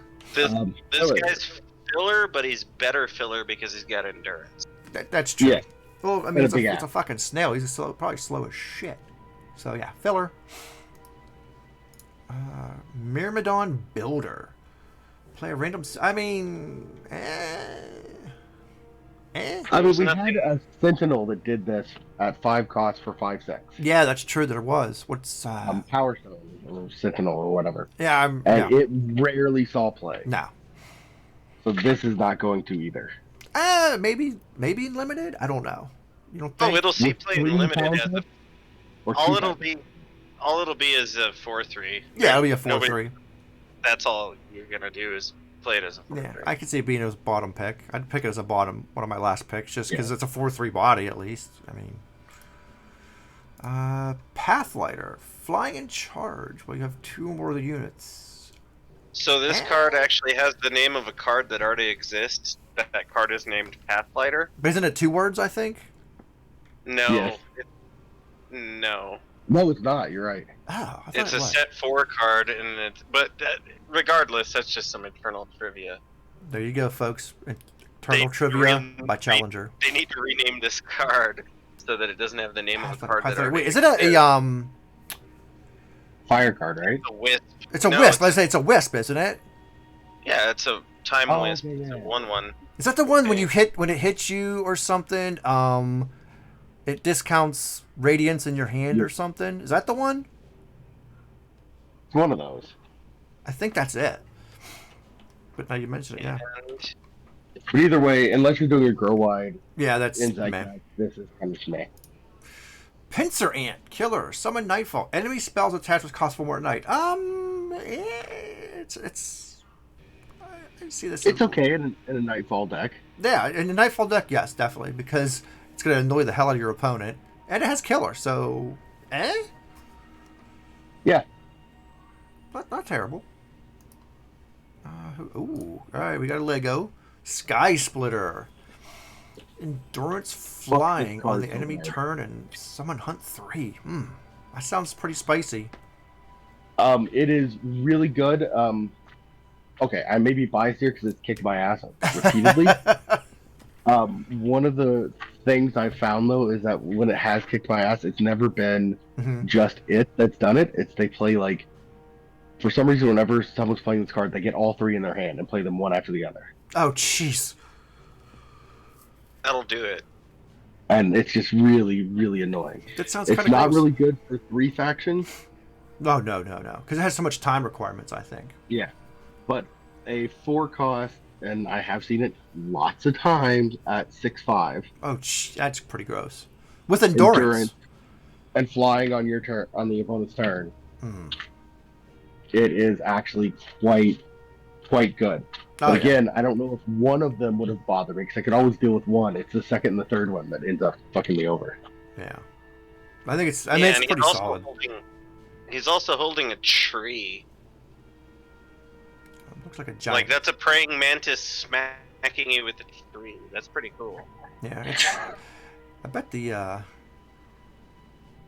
shiny version probably looks sweet. But anywho's, yeah, it's a solid card for sure. Mm. I think it gets Premium card. I think it You gets can't splash. Yeah, I think it gets seen play in all formats, right? I would think. Yeah, and I think you put this in any dual faction deck where you have time. You put it in, and you don't really worry about the hunt matters. The hunt's just a bonus. True. Very true. All right, what do we got here? Warpwood Mist. All units get deadly this turn. When you hit dies this turn, you gain a life. Eh? Maybe It's it's a nice trick. Yeah, for a go That's wide, all it is. like tokens or some Yeah. shit. You'd be like, haha! Play this and kill a Yeah. bunch of hopefully enemies and gain some life. Yeah, it seems like a really good fit. Or attack in with silly stuff. Because sometimes people... Bees. All your bees. Yeah. Bees. Exactly. But it does seem like more of a defensive because you Oh, yeah. want them to block this and kill their big stuff. Yeah. Because there is a tendency, hey, he's attacking with the 2/2, I'm going to block with my fucking 10/10 because then he can't combat trick it. Yeah. Well, now we can. Yeah. Now he can. Limited for sure. I don't know if I would play this in Throne or not. I'm not sure. Niche cases. Yeah, maybe. Market card Yeah. with a wide insect deck. Yes. But not terrible. What do we got here? Cautious. Another mantis. Cautious mantis. It's cautious. And it's expensive. Yeah, and it's Yep. poo. That's It's all a I can say. draft card. Yeah, that's about that for that one. Yeah. Ooh, another Lego. Hive Queen Utha. Hey, he's another bee guy. When you spend power, you gain that much. I'm telling you, man, it's going to happen. I got to make a bee deck. I just... Because if you can see up here, cards in... Well, I don't know if you see my... And you can't see my... What am I saying? I'm not streaming this. I'm recording this. I have 3 of these. I opened 3 of these stupid things. I have 4 of them. Wow. All you have to do is keep it alive, and you're good. Yeah. I was not happy. Like, I did not think this card was going to be good until it got played again. Oh. Again, by like, the Overmaster. And Yeah. Recording. it's good. Yes, I like this. B deck for sure. All right, so moving on.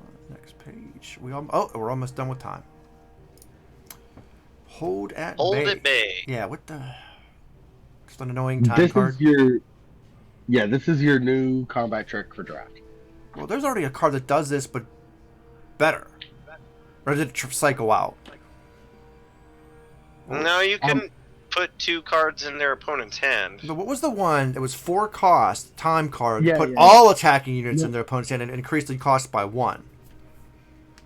To me, this seems kind of slightly. Well, that's what I mean. This is a draft card. Yeah, like, it seems in slightly draft, worse. You like this. Not in draft. You're like, meh. Yeah, this is a hard pass for me in Throne for sure. It's probably a really good because of the way that Hunt works. Your units get big and their units get big in a draft game. Hold at Bay is probably a really good card to break a symmetry, to break a board stall. I guess you could. Well, yeah, because you could actually use it on your own units. Nope. Yeah. No, you can't. You can't. Enemy attacking. units. Oh, okay. Yeah. 2 attacking. Yeah. No. Yeah. It's definitely a hard pass for me then, for sure. It's. Yeah. No. No, it's not good. It's just, it's all right. I disagree. I think it's shit. All right. What do we got next? Insatiable Anteater. Ooh. I put this in a Nightfall deck. Oh, just It's okay. a quick comment about Hold It Bay. It would be really, really cool Mhm. against Skycrag if it didn't cost 5. Mhm. It costs too much. But yeah, anyways. Back onto Insatiable Ant. Yeah, I'm liking the Anteater in Nightfall decks for sure. I don't know. I think it's okay. Yeah, it's okay. It's not great. No. We have that curse that does the same thing. Kodash's whatever, Yes, that's true. That's true. and no one ever plays it No, they don't. because it's too reactive. Yeah. Yeah, the draw Again- 2 effects, or rather, draw your second effects are cool, but they're not amazing. No. Right, exactly. And the thing is, it only works once each turn. True. Yep. If it was when your opponent draws an additional card, you draw a card. Well, that's great. That's why we have Tavarod and stuff like that. Well, I mean, it does it once a turn too, but it's on a spell, so you can control it somewhat. Yeah, it's okay. Yeah, it's just okay. Yeah, what do we got next? Trail Scourge. I guess this is a big FU to token decks. Yeah, that's all it is. I'm going to put this in my market because someone's playing fucking stupid ass insects. Or Grenadins, or whatever the hell they're playing, and a bunch of tokens, and... This is Dino Nest, say bye-bye. Yeah? Yeah, exactly. It's anti-token. Yeah, anti-token, hey. So it'll see some play in Limited for sure. I don't know about Throne, but definitely Limited. Yeah, I never put it in my main deck. No. What the hell? Ooh, another Lego. Ancient Stone Shell. I don't know about this one. I guess late game it could be good. I don't know. I think this is a trap. Yeah, that's why I said I don't know. It dies to annihilate, you know what I mean? Well, a lot. Dice removal must be bad. Yeah, I mean, a lot of shit dies to annihilate. I'm just saying. Well, I know, but like, what are you gonna do with no enter the battlefield effect? 4 time influence. Yeah. Like, I mean, I guess we've seen this a little bit with some of the other time cards. Whatever the other legendaries, it's a 0/0, it gets +1/+1 for each of your power. There's a couple of those. Yeah, I'm curious how this they're so terrible against silence. Yeah. This one's not as bad. No. Because it still lives, but yeah. I mean, if it stays on the board, it's a big deal, and it's. I guess my question is, does it grow while it's in your deck? Yes. Yes, it does. So in theory, that's not. By the time you play it, it's gonna be a 6/12, right? Well, unless you get it out early, but yeah. Yeah, if you cheat it out, it still grows then. Yeah. So I mean, I guess it could be a trap. I don't know. Like, it seems like I'm not sure about this one. It could be really cool, or horribly shitty. I don't know. On turn 2, it's a 2/8 endurance, which is good, but on the next turn, it's a 3/9. Yeah, I mean, I think it's a threat that your opponent is going to have to answer at some point. Yes. I think this is prime on the Jankometer. It could be, yes. Yes, agreed. I want to do it with the infinite turns combo. Oh, well, then you automatically win. Yeah, and you get a 99999 unit, and you blow the game up. So yeah, but you have to win in style, Challenger. Yes. It's perfect. Canyon Lurker. It's filler. Yeah. He's a filler card. It's a what's the 6-cost kill a unit? Death Strike? It's Death Strike in So Carnosaur? Yeah, but uglier. Yeah. Yeah, he's filler. All right, what do we got here? Gash. All right. Before we move on, I need to take about 2 more minutes because my wife just got home and we have to transition care of the kids. Gotcha. Okay, just a second. All right, let me make a note here.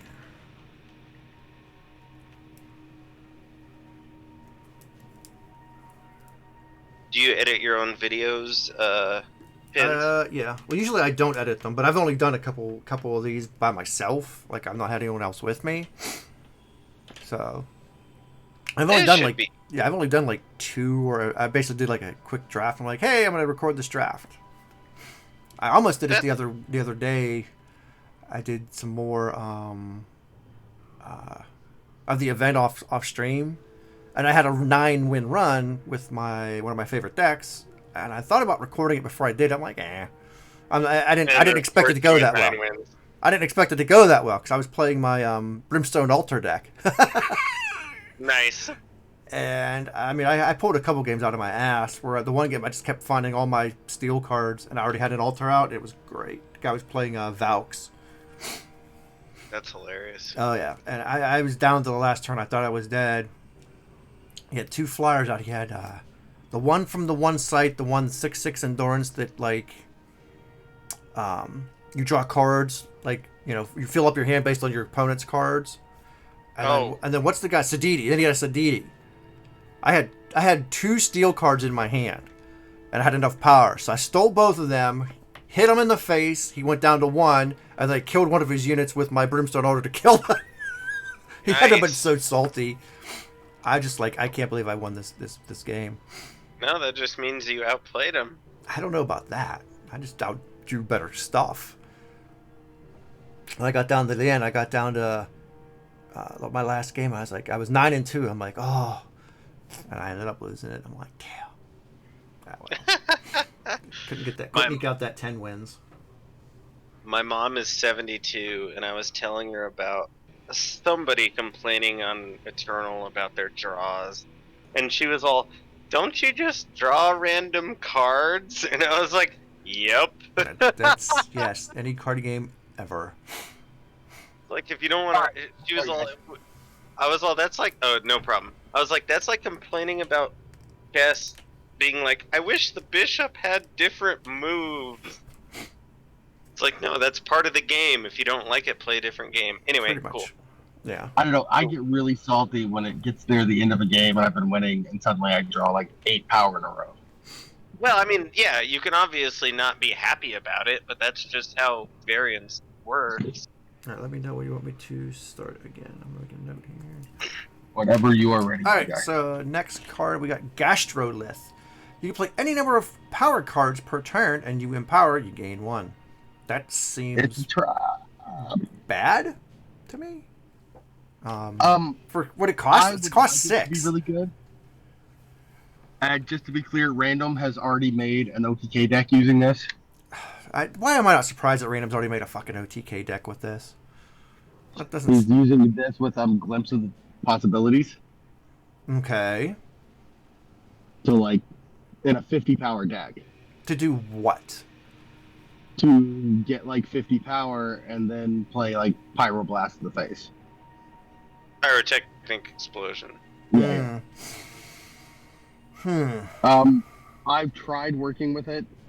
I've got it in play a couple times, and in a normal deck where by the time you're at 6, you probably don't have a whole bunch of power in hand to begin with. Yeah, that's what I'm saying. Like, unless you're building, like, I mean, yeah, the jank potential's there for it, but other than that, I would use it in like my Warp Matters decks, just because it's objectively better than Sanctum.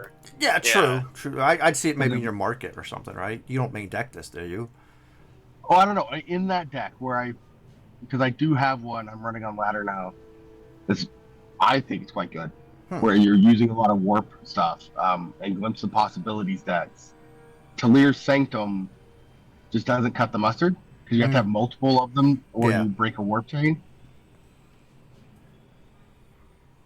Yeah, I guess, this is definitely better than Talir's because you can just play. Because Talir's is just only 2 power or something, right? Yeah, 1 extra power per copy. So this one. Yeah, I mean. So in that very niche situation. Yeah, I mean, the card. Yeah, potential's there. Doesn't go in gunslingers. Get rid of it. Yeah, there you go. It is like 300% jank only. Oh, this is definitely jank. All right, what's the next one? What do we got? It's the final time card. Jackal King. It's a big ass wolf, I guess. 7 cost 8 with Overwhelm. This doesn't excite me. I guess it's 2-color draft. Yeah, it's a draft card. Big in. You don't even really want it in your draft, but it's a big 8/8 with Overwhelm. So okay. It's a big old. It's a thick boy for draft. That's about it. It's better than being a vanilla giant unit. Yeah. So I'll give it a C- or a D+. All right. So we got the Warren Guard. Well, he's a token, I believe, if I remember correctly. Yeah, this is a token that's created from something, so we can't actually play this. It's in the card list on the client as a craftable card, so it's not just a token. Oh. It is the token, though. Maybe I think you're right. I think he is. Weird. Well, either way, I know he is a token as well. Warrenborn Mistral, or am I on the wrong card? No, Warden No. Guard Mistral is now next. Yeah, Warden Guard Okay. is the 1/2 Aegis guy, soldier. Oh, okay, yeah, it's token only. You're right. Yeah. So yeah, the Mistral is nothing exciting here. A 1/1 Yeah, it's- flying Aegis. It's a card you can pick, and it won't do you wrong. Sure, we'll go with that. We'll go with that, Challenger. Yeah, I agree. Bounding Courier. Yeah. This It's is a decent. cheaper... Go ahead. Oh, I was gonna say this is a decent way to win a game. It's not a win con, but it can be, and that's all I was gonna say. Yeah, it's a way to push damage. It's a cheaper, Yeah. whatever the 3/3 flying endurance contract, I guess. It's a draft fodder card or something. That's about it. And it also lasts till the end of your next turn, so Mhm. you can use this as you can cast this. Does it?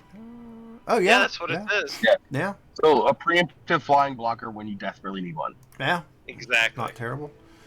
Contempt. This seems like it's gonna be an annoying ass card for Justice players to have. I would Okay. actually prefer it if it was the enemy player gets debt of 4. It would be okay. But just getting -4 power is like on turn 2. If you play this, there's gonna go from 2 power the next turn to 0. It's not good. Because Oh, then I they see can what still get you're 1 power from powering up. So they can still play a power and get 1 power on turn Yeah. 3. Right. If it was a contract and actually like Gave them put debt. them into negative power, it would be really annoying and fun to play with. This is just meh. Oh yeah. Okay, I was reading that wrong. Yeah, it's kind of meh. It's a stall. Yeah, great save. Better Vanquish. Yeah, I wish it was fast, but it's not terrible. It's fine. It's a Vanquish reprint that Yeah. they've made a little bit more relevant with the give something Aegis. Yeah, Aegis. yeah, it's not terrible. What do we got here? Lucky Break. Interesting. This is rare because it kills anything. That's true. As long as it's being blocked or blocking. And it's fast, so it's a nice little trick. I definitely see this could see some play all around. I don't see this coming out. I mean, depending on how hard people want to remove stuff, I don't see this coming into Throne. Expedition, probably. Yeah. I've seen it in Expedition. Yeah, he's already seen it, so yeah. We got Moment of Heroism. It's only a temporary thing, so. This is a silly trick for like a 0/1 or a. Yeah, it's a trick. It's a combat trick for draft or something, probably. And notice it doesn't give it +5/+5. It makes it. It makes it. Which makes it, I think, slightly worse. So. Yeah, so you want to use this on a little like 0/1 token. Yeah. Exactly.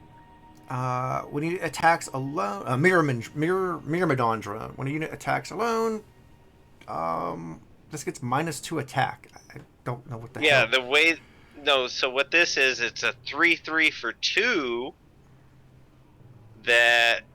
It can't. When it attacks by itself, it's going to be a 1/3. Yeah, Or and when an opponent attacks it. Exactly, yeah. This is a good card that you have to really think hard to play with. There's a cycle of these, and they're not bad, but they're not I think great. they're good draft cards. Yeah, it's a good draft, Yeah, and it's a common, so it's not the worst. It's better than most of the other commons we've seen so far. Yeah, they're just good draft cards. Yeah. Mm-hmm. Skywing Flying Free. It's a Valk. She's a Valk, or they. Yeah.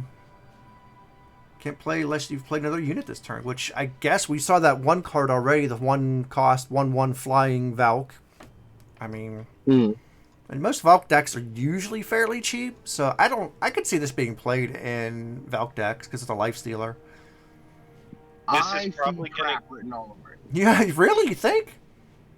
So when I was listening to the spoiler cycles, especially from the other teams, everyone's saying this is the best card in the format. Oh my god, it's a I don't know about 3/3 that. flying lifesteal for 2. What the fuck? That's so great. But you cannot play this on 2. Nope. No, there's no, unless you have an advantage already. Yeah, but like even they're like, yeah, but with Nest, no, Nest, you're not playing this till turn 3 at least. You could play this on turn 2 with an advantage if you have a 1-cost flyer, but 1-cost flyer sucks. So that 1 cost anything, but yeah, I agree. But I think that a lot of times you are not going to be able to get this out unless you have the perfect hand until turn 4 or later. Makes sense. Yeah. It's still a good card. Don't get me wrong. A 3/3 flying with lifesteal is good. Yeah. With Valkyrie synergies, because Valkyrie synergy is really nice too. Yeah. And it's good on as your second card to play. Like if I'm spewing my hand on the board, I want this. Oh yeah. But if I draw this in my opening hand and this is my unit, oh yeah, you're screwed.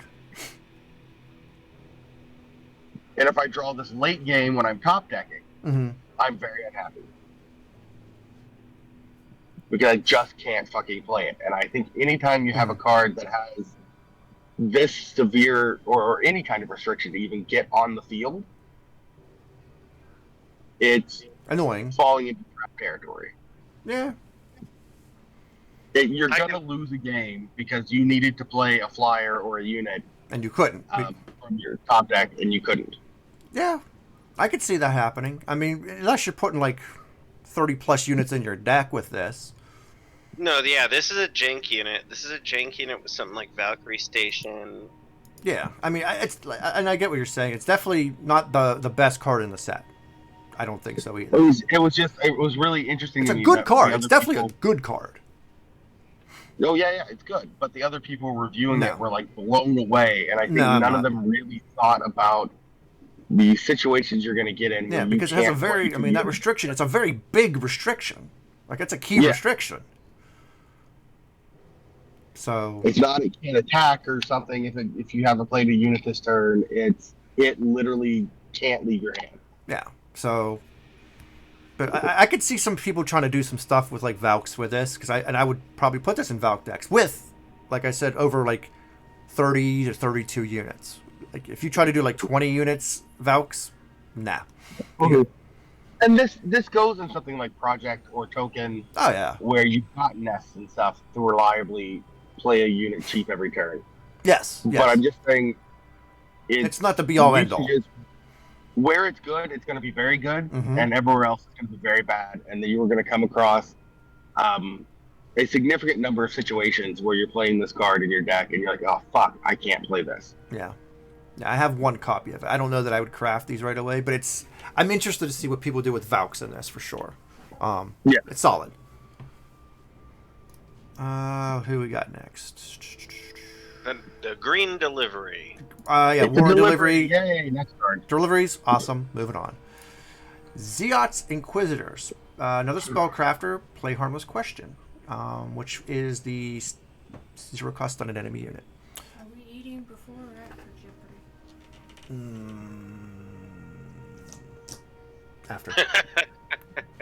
After. Before. I don't know. I'm almost done here. Maybe. We can do it faster if you want to. I'm aware. We'll go faster. Yes, we'll go faster, and we'll get our food. You want what? You want a sub? From where? I don't know. Subway's shit. I gotta write this times down. Yeah, write that down. Jersey Mike's, I guess, is close, but they're overpriced as shit. But I mean, I can go get Jersey Mike's. I thought Jersey Mike's was famous for delivering. Oh, I don't know. I just gotta pick it up. It's not that far. Oh, I understand that. Okay. So Zeot's Inquisitor is Yeah. It's a card that exists. Pretty much. It's good for draft because it's a 3/2 for 2. That's true. And it's a soldier if you want to get into like soldier stuff. And if you do have to play it on 4, Harmless Question is not the worst spellcraft. No, that is not. That's true. Whoop. But it's not constructed playable. No. Ballista Marksman. Pay 5 to give another unit +1/+1 of flying this turn for each of your units. So does it get like flying 5? Yeah, this card's good. It's great for limited. Yeah, limited card. What do we got? Beneath Notice. Is exactly what it says it is. Yeah. Yep. It's a card. Call of Freedom. Is redonkulous in limited. Yeah, that's true. Even though it's not fast, but yeah, it's pretty sweet. Yeah, it's pretty trash anywhere except Limited, because it's Yeah. it's not fast. Right. What do we got here? Unless you got your outlet out. That's true. Dazzling Hazebender. If you're on a Valk's Matter deck, it's not bad. That's true. Valk's in limited, yeah. She is one. Who do we got here? It's this is a hero. Ellis Warren Architect. It's a tinker too. I mean, Meh.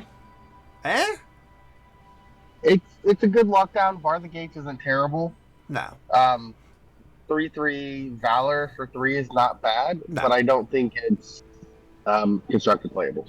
No, probably not. Probably not. What do we got here? Elite Myrmidon.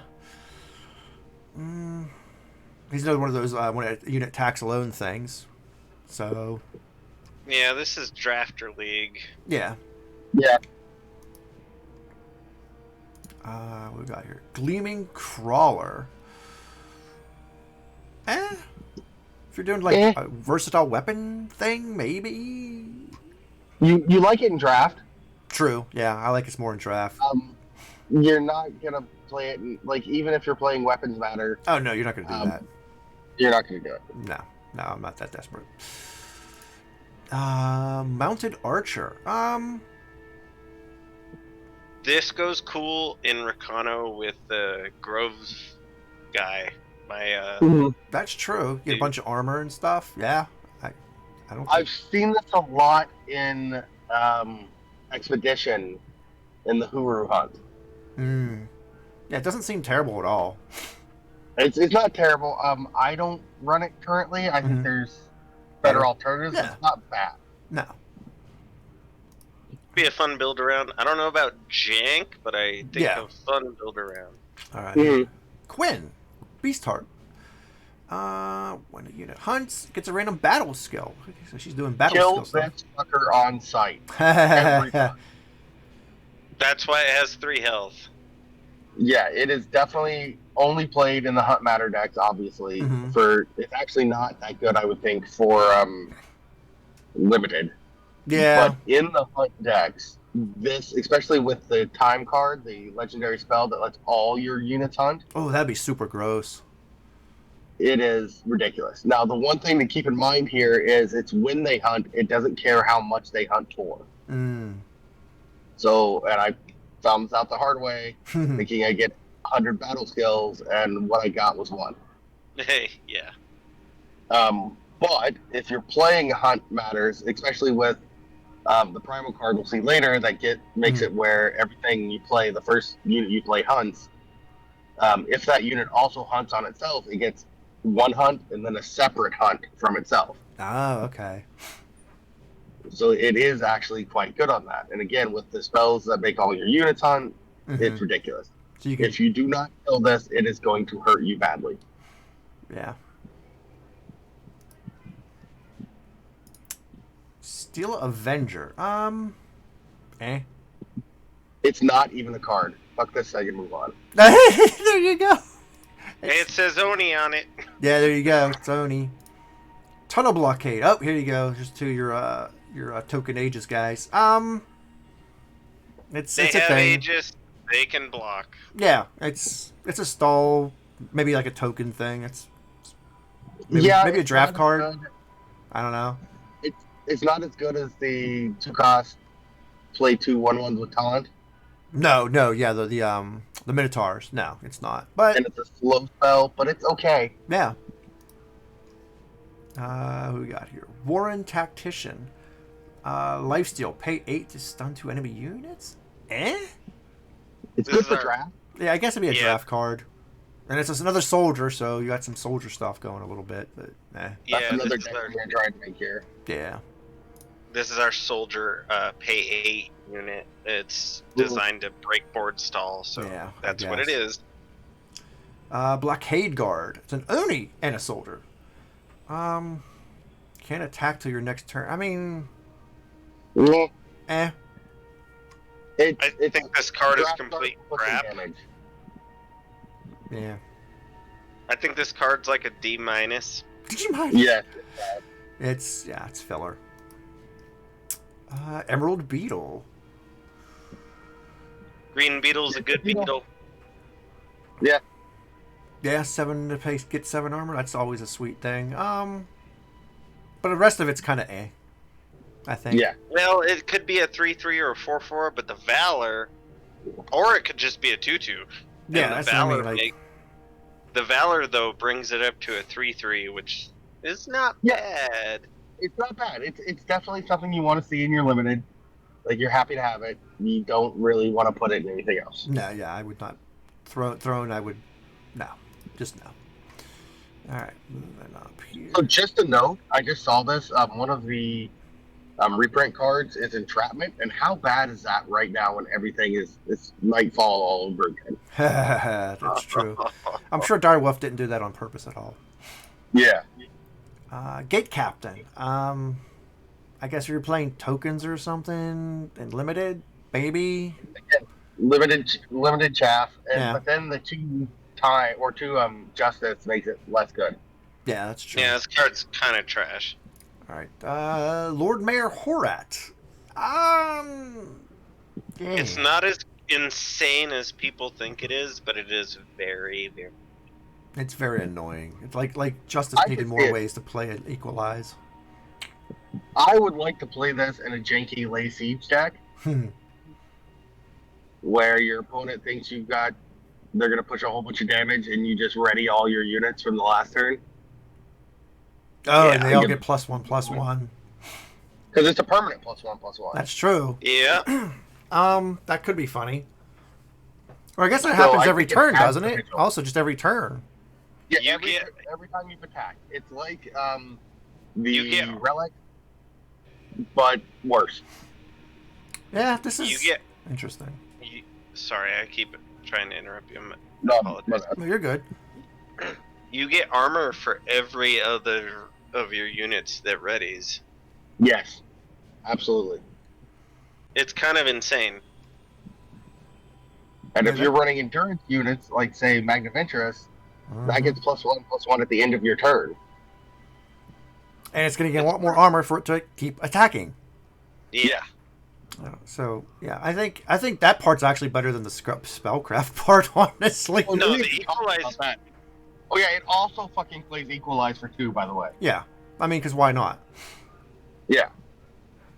It's a little weird. I think it's a weird thing to put Equalize on a unit. I think that's the Direwolf having a sense of humor, maybe. Yeah. But if you have the same number of units, even a couple more, and you don't mind sacking little bullshit units, Yeah. and you just want to empty out their hand that they've been hoarding or they marketed to, it works. I mean, technically, you could sack Lord Mayor Horat if you have something better on the board. Yeah, absolutely. So, I mean, it's a solid card. I feel it's a solid card. I definitely feel people are going to make some bullshit with it. So, And it's essentially Equalize for 6, Yeah. but only with 2 Justice Pips. yes. What do we got here? Myrmidon Helm. Yeah, This is a good card. that's all right. Yeah. Yeah. I think for draft, it's great. Yeah, for draft, I still like the 4 cost. Just makes me scared a little bit, but But pulling the power in draft is so important, that's true. and weapons are so important in limited. That's at true. all. That's true. Yeah. So, So yeah, Yeah, it's they're- very good. There. okay. Ancestral Edge. Not terrible, but again, the cost kind of scares me a little bit on it. But Yeah, If it wasn't for the 3 justice steps, I'd say it was really super good. Hmm.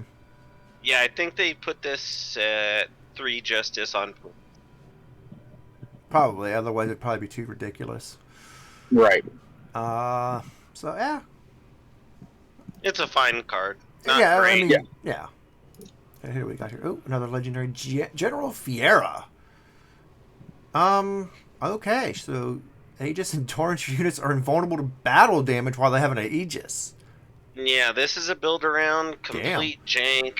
There's nothing good about this. There's nothing good about this. No. When you're building a normal deck. Oh, yeah. I have a deck that it's not good yet, or probably ever, but I've been playing with this, with Oracle, the Oracle Scepter. Oh, because it gives everything Aegis. And also Cleansing Rain, which gives all your units Aegis. Nice. Yeah, this is definitely some jank. I just wrote this one down on my list to investigate further. It's an Aldi Roland. Yes. That doesn't care about the faction. So what do we got next here? Rift Disaster. Hey, look, another board wipe for justice. Yeah, this card is fine. It kind of pisses people off because of the way it works, but I think it's fine. I think it replaces Rule in any 3 faction deck that wants to run a board wipe. Yeah, it's a single justice influence. Yeah, and I guess you don't care if you give up a card draw to your opponent, maybe? I don't know. It's also really good limited. It's a rare, so it will be seen. Yeah, oh yeah, this is going to be used, 100%. Yeah. I think it's a good card. Yeah. Whether we needed this good card is another question. Yeah, we didn't. But it is what it is. We got it. So, Empathic Stoat. I mean, I guess... I don't even know what to think about this card. I guess if you're doing soldiers in limited, maybe? I don't... But it's not a soldier is my problem. Yeah, that's the weird thing. Like, do they ride it? Like, what the fuck does it do? Like, I don't get it. No, he's empathic. He likes them. It doesn't fit with, like, your Bastion decks and all that stuff. Yeah, it's just odd. It doesn't receive any of the benefits of a soldier deck in a soldier. So yes. And then you have to die to get Nightfall.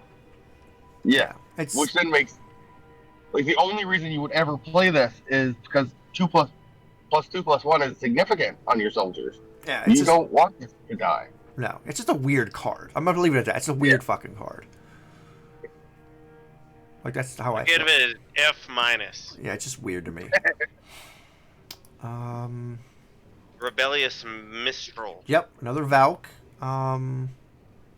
This is a very good card, but I don't know how often people are going to want to play it. Yeah. It's a great card in limited. Where you want flyers. And you might put it in a market where, fuck, I need to silence some shit. Yeah. But we have Valkyrie Enforcer, right? And he's half the cost, same stats, and but he only silences 1. Yeah, half the effect. He's half the guy. This guy's apparently way better than Valk Enforcer. He's double the guy. And double the cost. Yes, but not double the stats. So I don't know about this one. If it was a 4/4 or something like that, I would say, wow, that's really good. Yeah. But at this cost, I guess it wouldn't be fucking uncommon if it were that too. So. Yeah, it's true. It's uncommon. So, it's. Who do we got next? The Star Mole. It was good at 4 cost in the event. Yeah, at 4 cost, I think he was worth it. 6 cost, hard pass for me. Yeah, draft chaff. Yep. This is another one of our an original set reprint abilities, though, in power. True. All right. So other than that, for nostalgia's sake, it's pure trash. Yep. And then I don't think you want this even in draft. Love Birds. I don't even know what the hell to think about this card. Oh, it's just Parliament. Yeah. It's fine. It's the Aldi brand Parliament, huh? Okay, we'll go with that. It is really good in limited. I mean, yeah, 2/4/4 flyers are hard to deal with. I mean, it's a game winner in limited. In constructed, it's terrible because Parliament exists. Yeah. And only costs 4 and can make way more birds. Yeah. We got here Rift Last Justice card, Rift Monitor. Yeah. Seems like This works. Trap. This is, but it's so janky. It's great. It screams jank, but yeah, I don't know that I would, play this any time otherwise. This is jank, and it is a trap, but a lot of the low-cost hunt cards have your power and toughness different from each other. That is true. I just want to play this as, with my Black Book decks. Ooh. My Argent. Yeah. Either way, to make all their shit suddenly have no power, or to make all my shit huge. Yeah, I mean, I could see a market, like a market or something, or 2 or 3 in a day. I don't know. It's definitely interesting. The only thing that pisses me off is it doesn't work very well with the Minotaur synergy, with whatever the 0/8 is. Really? Oh, yeah. Because you play him and he deals 7 damage, so then it's a 0/1 and becomes a 1/1. Because it's their current health. Gotcha. Alright, so up to Primal. Ominous Cocoon. Yeah. It's a limited card. It's a filler card at best. Maybe you throw this in a transform deck. Ah, yeah, true. Yeah. Budget transform. Yeah, same with the next card, actually. Apprentice Ranger? What? Yeah. I get Runic Transformation. Oh, you're all screwed up. Apprentice Ranger? No, that's just terrible. That is very terrible. It's not totally terrible. You can play it as a card. It's a flyer. You could have a 2/2 flyer. I guess. It's filler. Yeah, it's filler. Next after that is Forceful Interruption. Stand a blocking enemy unit and draw a card, or negate an enemy fast spell and draw a card. That's actually not the worst. You just have to have the double primal to pull it off. Yeah. It's a good negate. And it's fast, so that's not the worst card I've seen so far in the set. We got here, Lipa's Blessing. This looks like budget. Well, actually, it's not budget because it's a rare, but another like transform deck card maybe. Yeah, this is kind of like the bad Cerso's. polymorph. Yeah, bad polymorph. Polymorph or Cerso's Blessing or whatever they call it. Oh yeah, it's better Cerso's Blessing. Yeah, but I don't see this getting played at all. I don't think. I can see it in, again, Transform Matters or in Limited. Limited. Well, yeah, I guess Limited because you could technically remove something and make it a Reckless Frog. Yeah. Shining Shell. It's not terrible. I mean, you get Aegis is nice, so... You can give yourself face Aegis, you can give a unit Aegis. Yeah. That's kind of all that's going on with that card. But I think that's really all you want from it, right? Relatively cheap at 2 costs. Yeah, 2 cost, and you get a little slight bump, 1/1, and Aegis. To me, that's pretty decent. Yeah. It's a hell of a lot better than the red Yeah. versatile. Yes, it was. Starlight Guide. Flying Reckless. With a spellcraft of 2 with a Dark Bolt, which deal 1 damage to enemy, and, of course, if it's at night, 5. So you deal 5. This is to me this goes in a Nightfall deck. Otherwise, it's meh. Flying Reckless is pretty good on its own. I'm not gonna lie. Yeah, but Reckless is not. Yeah. Oh, is that not Berserk? No, oh yeah, that's not Berserk. It just has to attack. It's the downtime. Yeah, never mind. Yeah. That's the Never punishment for mind. playing a 3/1 flyer is you have to attack every turn. So. Yeah. Never mind. But if you're being aggressive anyway with a Nightfall deck, that's not true. that bad. No, it's probably not. Stonehammer gets played, and it's a 2/1 Reckless, but That's it does true. have Berserk. That's true. You're probably going to be attacking with the 3 attack flyer. Oh, yeah, you're going to attack. You don't really care to block. So, yeah, I mean... Yeah, limited, great. Everything else... Very neat and constructed. Yeah, just not the best.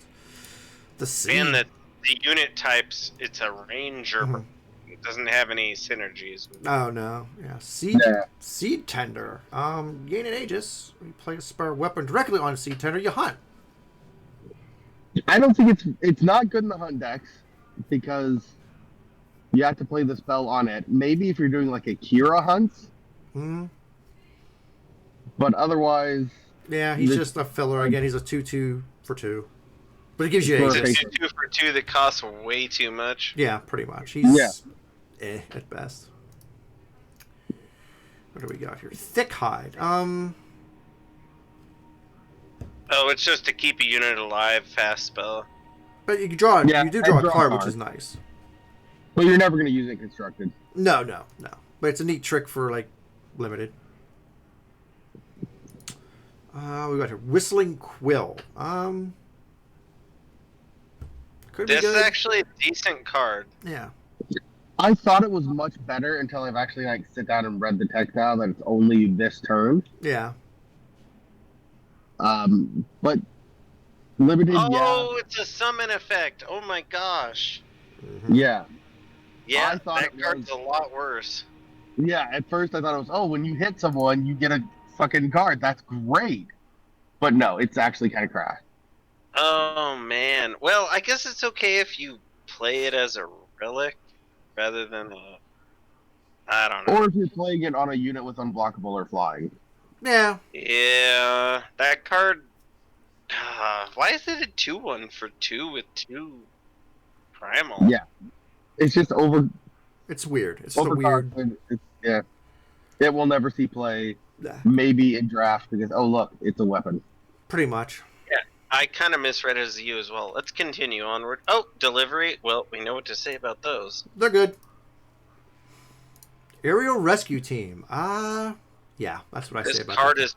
It's perfectly fine in draft. You'll never see it in construct. Yep. Exactly. Yep. Same with probably Daring Leap as well. Yeah, I tried it in Hunt's Matter. It's not as good as the... Oh, we lost you. Oh, quite a moment. I was hoping it wasn't me. Nah, it's not you. Hold on, guys. Hello? There you go. You're still there. Okay, there we go. My headphone died. Oh. Oh. Yeah, I was just saying, fuck, now I've lost the card. Daring Leap. Yeah, it's not as good as the Killer from Time. No, you're right. And the Hunt Matters deck. And it's just not worth including when there's better hunt cards. Yeah, so filler at most. Maybe in draft. Yeah. Heavy Hail. Heavy Hail seems like it can be constructed playable. I think so. Agreed. It's Definitely. a weirdly defensive, what's his fucking face? Hailstorm, right? It's a better Hailstorm. I wouldn't call it, no, it's not better. Well, Hailstorm... You have to discard a sigil. It only works if you discard a sigil. It's better. Otherwise, it's a worse Hailstorm. But I think you would build your deck for that. Like, you'd add a few extra sigils if you ran this over Hailstorm. But if you're running a deck that is that low to the ground, it's usually going to be aggressive, where you don't care about... You're not going to have more power than any other deck. No, what I'm saying is, if you're running these, you're probably playing some kind of like control or some bullshit, right? Maybe, but if I'm playing control, I'm just gonna run fucking Hailstorm. I mean, that's fair too. I think it's it's this interesting. New Heavy Hail, it is a good card. It's a very yeah, it's interesting. I like the design of it. I think it's interesting. Curious to see how many people use it. Like what decks it finds its way into. What do we got here? Insectomorph. What the hell is this? It's weird is what it fucking is. It's a what?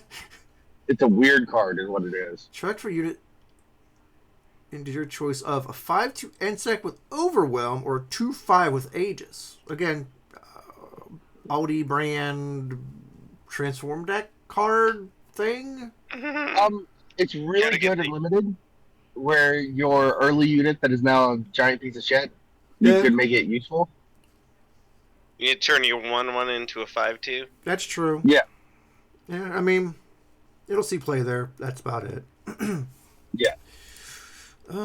Legendary here, we got Lipa, Witch of the Woods. Ridiculously good. I say she seems kind of... no, she does have Aegis, because she's weak. But yeah, she has Aegis, Flying, Hunt, and a Hunt. Hunt 2. Hunt 2. Ooh. Not Hunt 1. Play 7. So you're almost always going to get a 3/2 Aegis Flyer. At least. And you pay 7 to transform enemy unit or a card in enemy player's hand into a frog. Wow. Which has been surprisingly useful in Constructed, even if it is a 3/3 frog, especially after someone markets. Oh, you turn a market card into a frog. Yeah. No, that's so they just market to get something good, and oops, now you don't. Yeah, it seems like definitely seems really good. Probably playable for sure. This card is.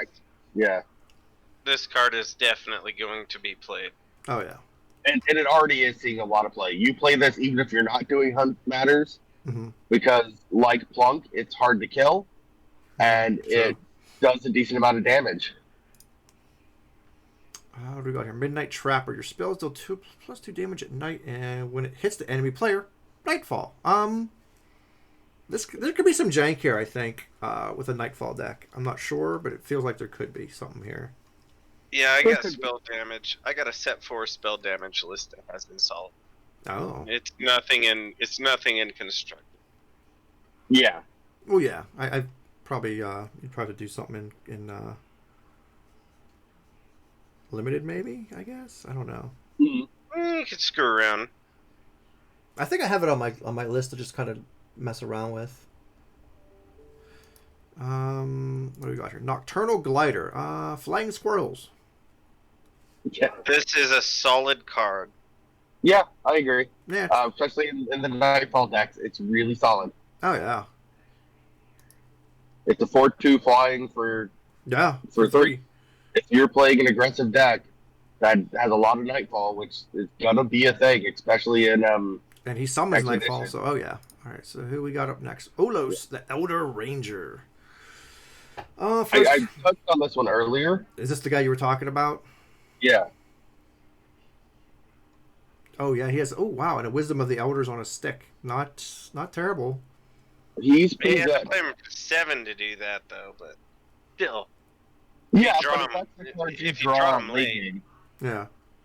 Well, the nice thing with that kind of spellcraft is, and with all the spellcraft units, really, it's a mediocre early game unit. Actually, it's a good early game unit. Mhm. This one is.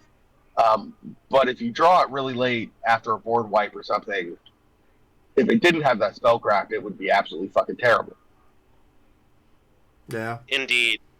Yeah, this is a but real solid with card, that, I think. It's great. It's solid, and it really works in the Hunt Matters deck. Yeah. Again, because it's a separate iteration of Hunt. Mm-hmm. So when you're playing this with Quinn, so you play this, and turn 4 play Quinn, Quinn hunts.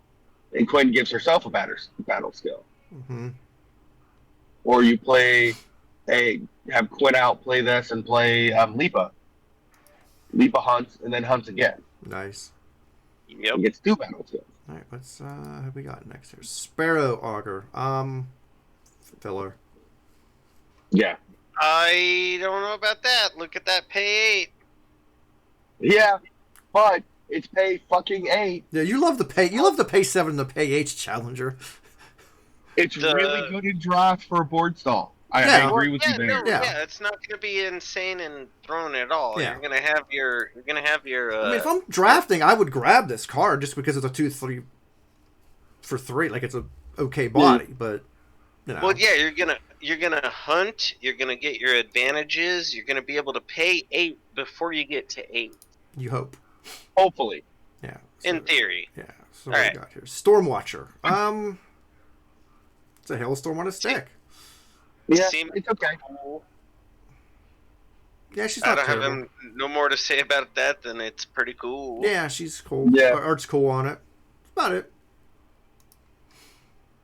What do we got here? Thundershot. I've been watching a lot of draft, and it's fucking insane. I said probably draft and limited. This could be really good, right? If you're going wide. This is premium primal removal. Because yeah. And while it does have a significant roadblock to getting that 6 cost requirement, that 6 damage, it's doable. Oh yeah, only three units isn't that terrible. And it goes straight to face. Yep. Oh, that's true.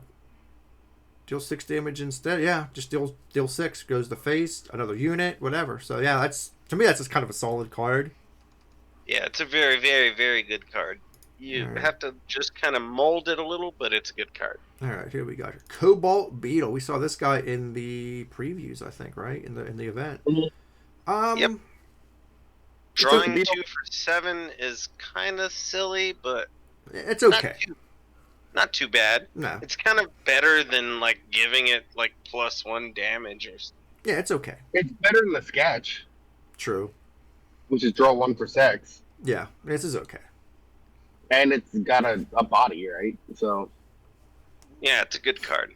Yeah. Well, Dusk Moth. That's the token from the cocoon. From the cocoon. All right. So what do we got here? Fisher King. I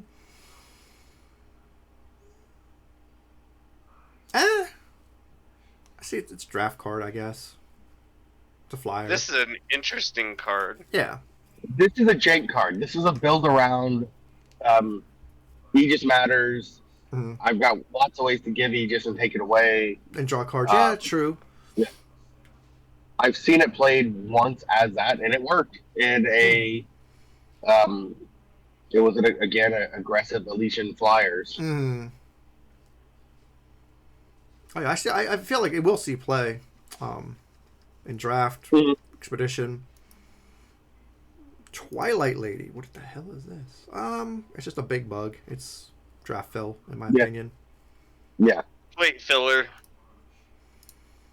Arcane Stinger. Summon. Draw a card if you played a spell this turn. Yeah, it's expensive as fuck, so it's never gonna happen. Yeah. Unless you're hunting, and then you're gonna put a better card in your deck. Yeah. So this is worst case, it's a 4/4 Aegis flyer. Or no, it's not even a flyer, right? Nope, 4/4 Aegis. Oh man, it's even worse. Never mind. It's poop. It's a filler. Corrosive Hopper. This is also poop. Yeah, it's weird. Yes. It says corrosive. I would think it would have deadly or some shit. It doesn't literally have anything. Though. When you attack with one or more other units, it's a frenzy enabler. Yeah, that's about it. What we got here? Deepwater Lurker. Frenzy enabler for 5. Yeah, he feels like he's a good point. Filler unit again here. Deepwater Lurker, just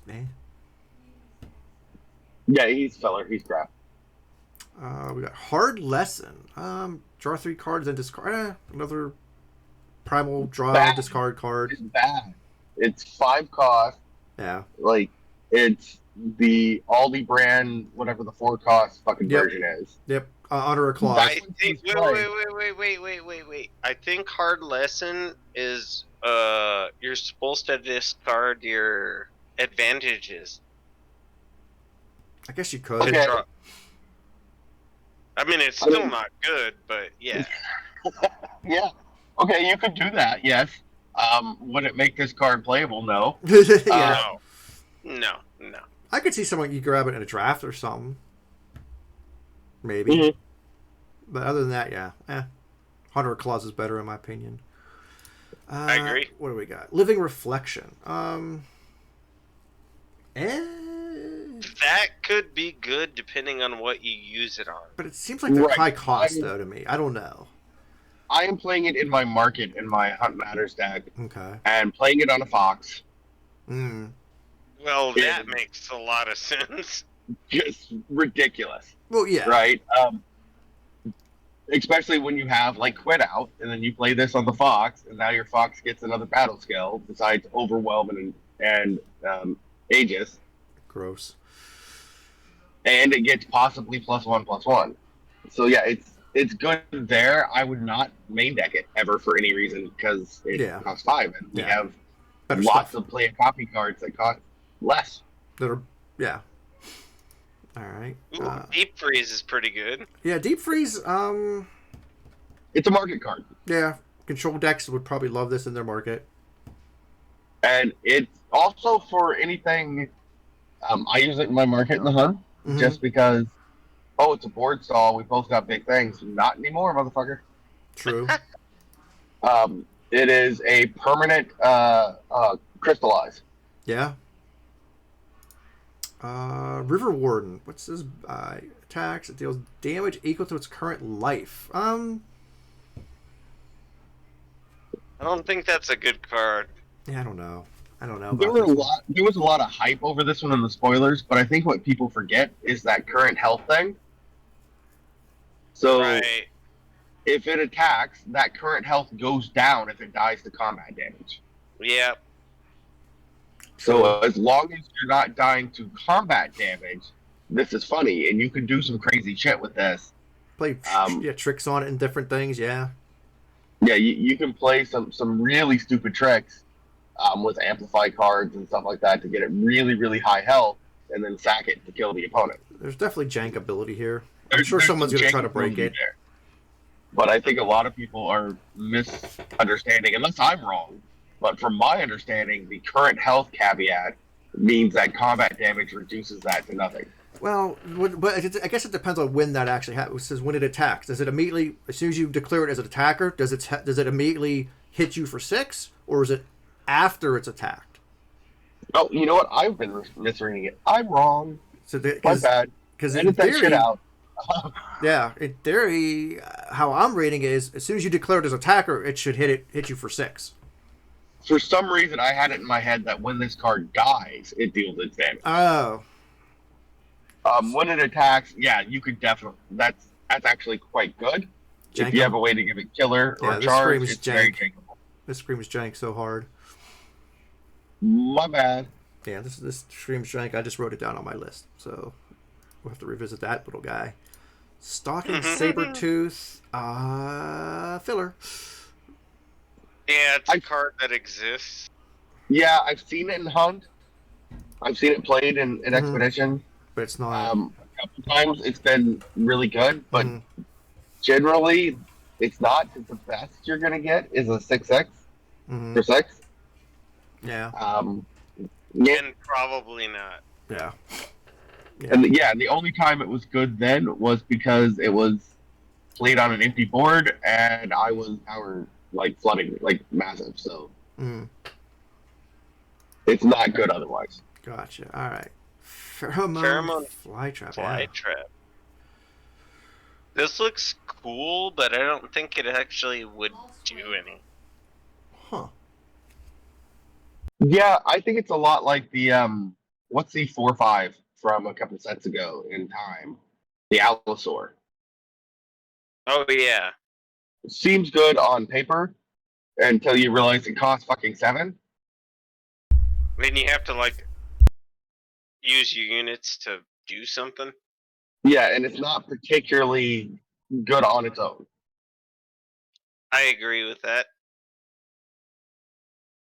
Yeah, the 7 cost scares me off of this card. So. Well, it's time for an 8 cost. Yeah. We got Eclipse Wing. What the heck is this thing? You said that. 6/6 flyer. The enemy player cannot play spells at night. That's at night. This seems very janky, and I kind of like it, but it's 8 costs, so that scares the hell out of me. So there was a promo that came out recently that was all about birds. What did that do? Does anyone remember? I do not. There was a stupid expensive, like 5 cost flyer promo.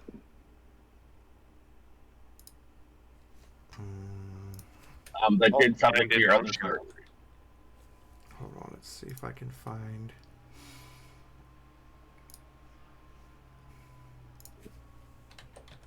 bird. You're not talking about Rogar. Play fly. So there's the only bird promos I can find are Alton Bird Whisper and Protective Crow. Yeah, okay. I thought it actually did something when you had other birds. No, this is terrible. Yeah, I mean, it sounds like it. I mean, the cost alone, it's like if the cost was 6 even, this could be kind of funny and janky. But it's 8. Nah, it's just nah. Budget Scourge. Yeah, just nah. It'd be a hard pass for me. But it's a cool concept. It's a cool concept. I mean, there are going to be Nightfall decks out there. Oh, they'll probably play this, or maybe throw it in the market or something. I don't know. And if you can cheat it out with advantages or play it from your void or whatever, it's good. But otherwise, yeah. Yeah. Oh, here's your card, the Winter Fox. This card is fucking stupid.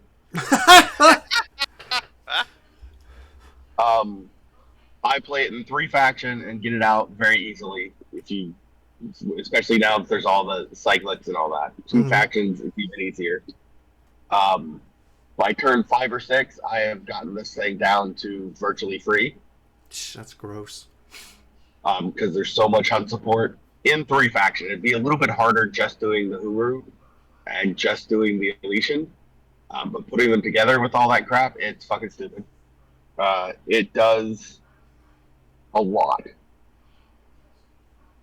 I mean, it summons, you stun 2 enemies, and you deal 4 damage to the enemy player. And it's a 6/6 Overwhelm Aegis. And it's a hero, too. Yeah, it's just good. Yeah, oh no, it's only good if you have a Front Matters deck, though. Yeah, I have 2 of them. He is on my list to do something with this card. So that makes we're up to Shadow now. We're getting there. Yeah. I can get my wife her sandwich. Calculated sacrifice. Yeah. Yeah. I guess you can just sack one of your little nerds, token or something. It is lifesteal, so at least there's that. So yeah, I did that. Yeah, but overall, no. It's no. Refuse roller. Also bad. Yeah, it's not great. I could see some people playing this in draft just to get the trove to draw. But other than that, but it's still bad. It is. Like even then, this is a kick 49. Yeah. Oh yeah. Wildland scavenging. If it were fast. Yeah. It's just again a filler card. It's a relicate. Yeah. Dangerous Gambit. I could see it getting played. I have seen it played. Some people really love it. I think it is really good early game. Yeah, when removing cheap. You don't remove an 8/8 with this. I mean, I guess you're crazy. You could. Late game, it can kill you, but otherwise, well, it is really good. Don't get me wrong. If you're playing a life game deck, I would probably include this. Right? Yeah. Because who cares? And we saw a bunch of life game stuff earlier, so maybe. Yeah. It's a maybe for me. Again, the spoiler cycle. People were saying how great this is. Yeah, it depends. To me, it's one of those cards. It depends. Yeah, I think it depends on the deck. I think it's really good limited. Mm-hmm. But otherwise, meh. Feed the Hecaton. This one is surprisingly good. I think one of the things to remember here is the second part here, where it says you may exhaust a unit with 7 or more total attack and health to make them sacrifice an additional unit. Mm-hmm. That's actually fairly easy to get, and you don't have to sack that card. You just have to exhaust it. That's definitely we'll see play in limited for sure, 100%. It's seen play in Throne. Really? And it doesn't surprise me, actually. It doesn't surprise me. Because a lot of, like, let's say I've got 2 Lipas on the board. Well, fuck that. I need to get rid of Lipa, but it has Aegis, right? True. Or Plunk or any of those annoying cards, yeah. Yeah. goes right around that. Yep. The only bad thing is if you're playing against tokens who have or someone who has a big board stall, then you don't want to see this as your removal. Mm-hmm. Hecaton Recruiter. It's bad. Yeah, it's filler. Maggot Swarm. Kind of the same thing. I feel like it's filler. Take 50. Yeah.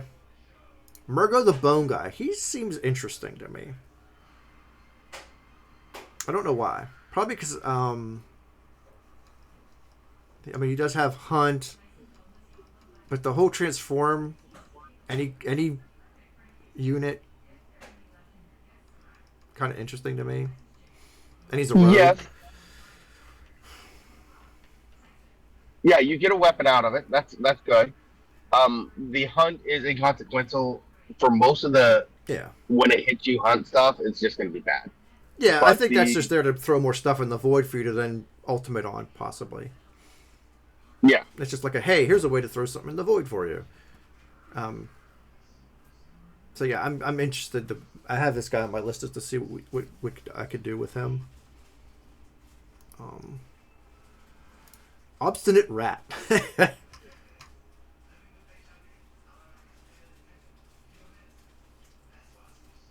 I don't know what to say about this card other than, I think it's actually quite good in a rat deck.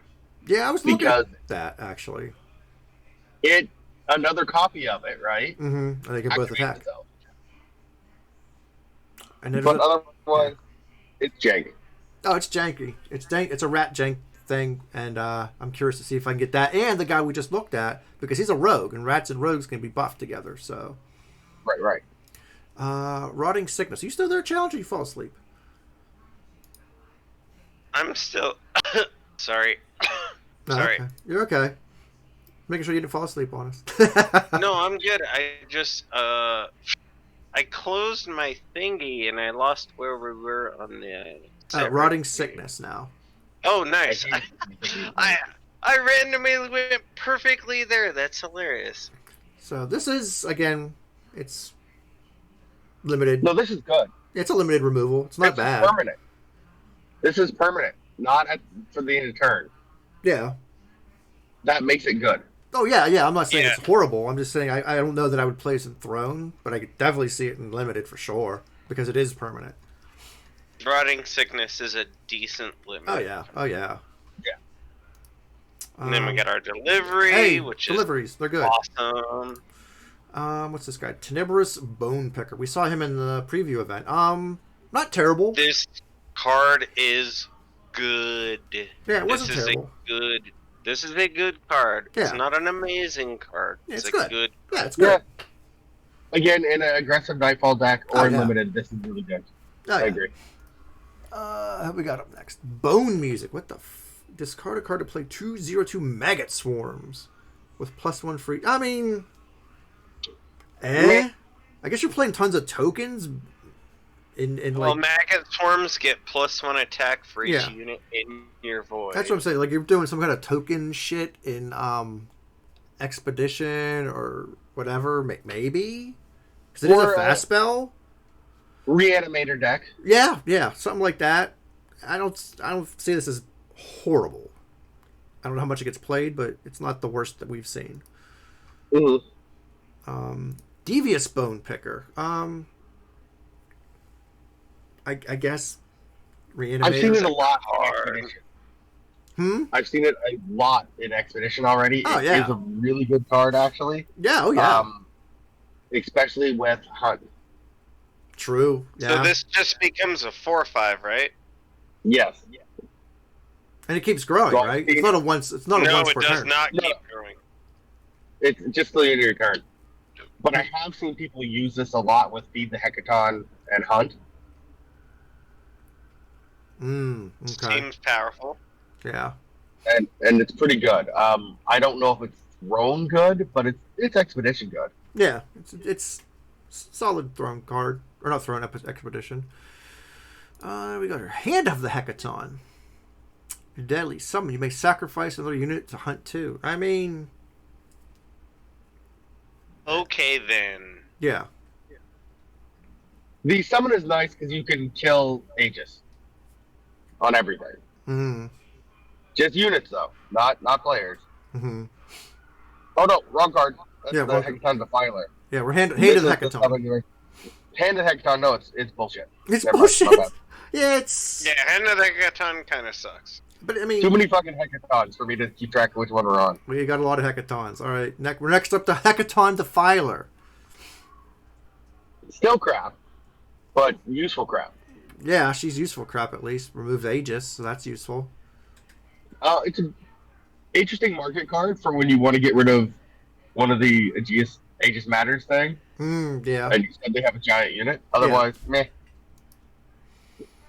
Unyielding Yep. Tusker. Yeah, it's okay. I guess. Okay. Filler. Pretty much chaff. Yeah, it's Phil. Next page. Vein Parasite is a very good card. Really? Oh, again, it's that total health and stuff. So yeah, I can see that. You can make your units have permanent stuff or temporary stuff and use their Vein Parasite's ability to trigger. Yeah, it's more like it's frenzy, and it's just a life gain deck. I can see it being put in. The only thing I don't like about it is that you can't target units. True, and it's three Yeah. cost to me's. I don't know. Yeah. That's hard for me to swallow 3 cost on that card. No, it's nothing insane. It's just a card. Yeah. Amethyst Beetle. Another Beetle, another good card. Yeah, Yeah. it's decent. It's a good limited card in my opinion. No jank to it, just good card. Yeah, agreed. Chameleon Hide, another versatile. I don't like this one honestly. I disagree with that because you can put this on, Yeah, for example, the next unit, the Yeah. 7/5. but for me, like the cost just bothers me a little bit. That's all. Like the Right. abilities on it are fine. It's just the cost of it. That's all. Yeah. You're never going to play this on your face. No, you'd be a crazy person to do that. So I'm gonna totally do it. No, I'm not. But yeah, yeah. But even like I said, it's definitely gonna go on a unit. But at 4, I don't know. That's just my opinion. Yeah. Maybe it was Oh, I agree. I don't think it's 3. great. I could probably. Grok. Just just do it. Just Yeah. push through and play it. But who do we got? Dark Deed. It's an interesting. I mean, I like my steel cards. It's a weird one.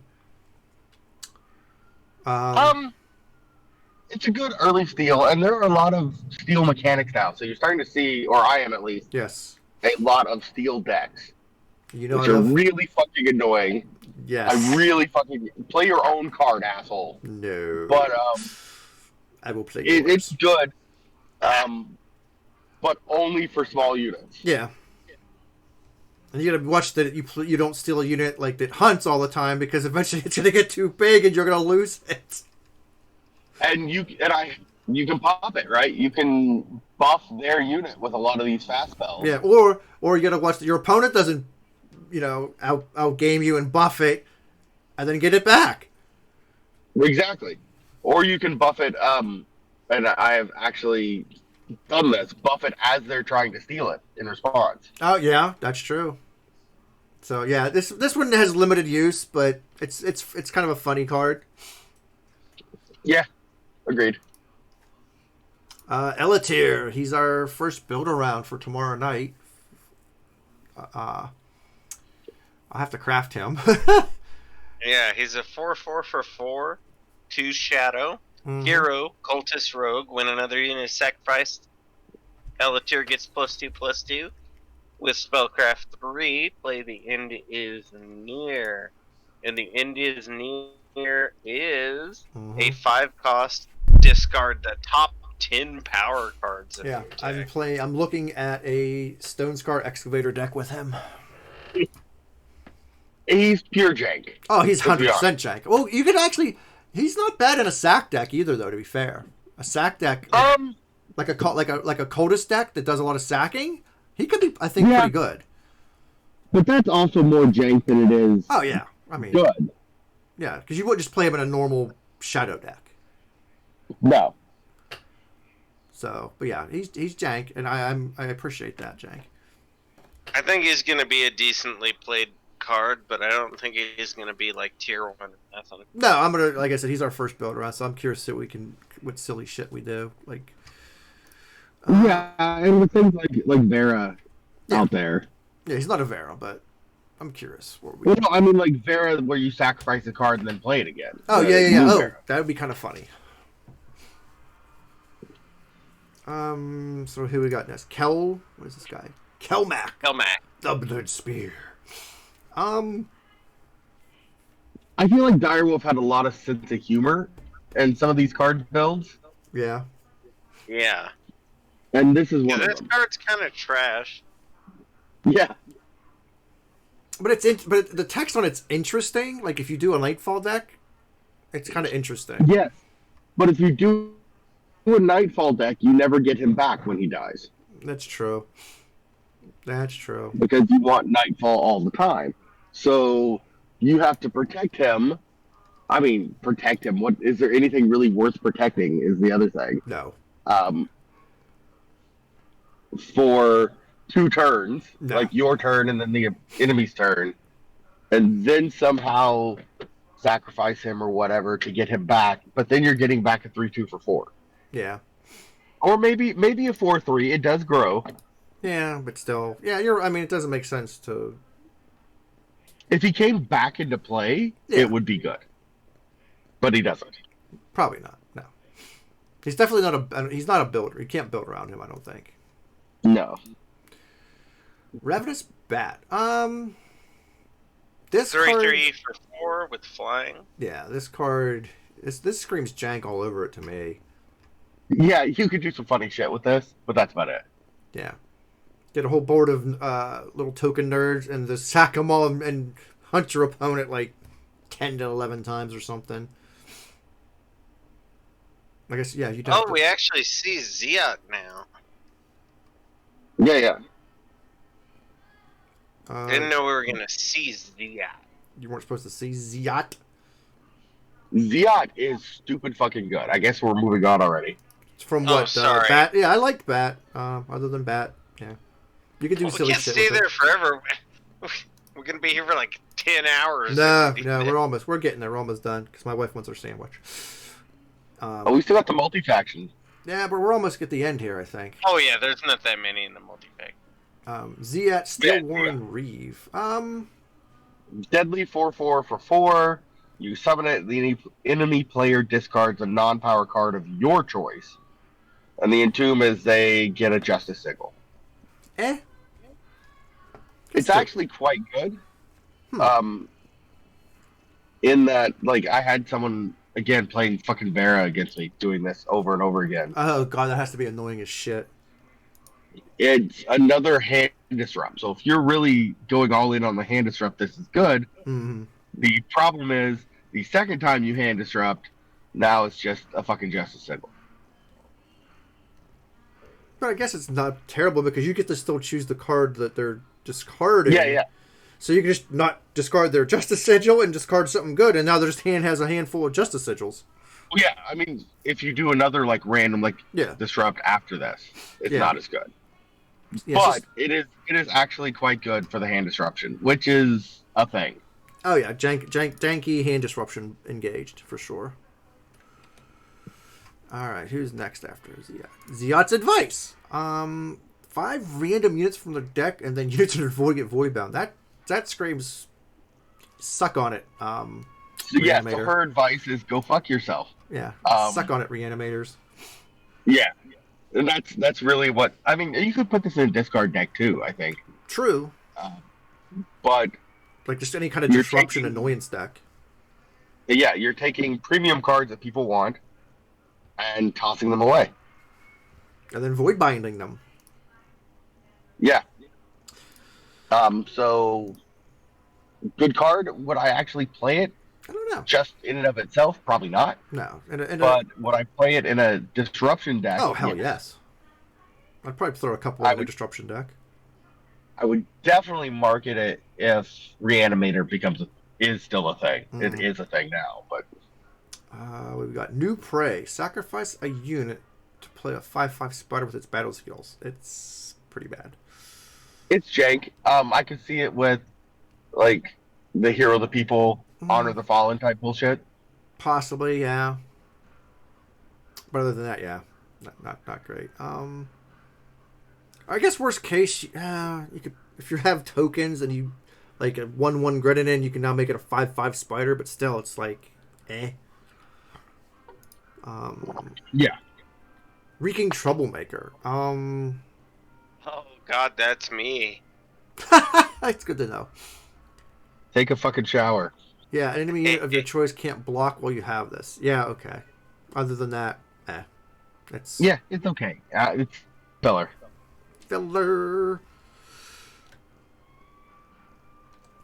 Daisy, quit playing on my damn keyboard. Aww. All right. I wish I had a cat. Viper Fang Spear. Versatile makes it Yeah. versatile. Again, the cost scares me a little bit, but it's a pretty decent weapon. Like, it is deadly, so you can put it on yourself and just punch something, no matter how big it is, and kill it. Well, if you're going to use it as a relic weapon, there are just better relic weapons, right? Yeah. And do you really want to punch, like, their 12/12 to kill it? No. But I'm crazy, I would do it. So, it's okay. Yeah, it's okay. Like I said, I think if the cost is like one less, I'd like it more, but it's not the worst. It'll see play in Expedition Draft, that kind of thing. So, yeah. Yeah. Hermit Spawn. I actually have this on my list because I'm not sure about this card. So I've seen it in Reanimator. There's a Reanimator hunt going around. Oh God, how toxic! Yeah, fuck that.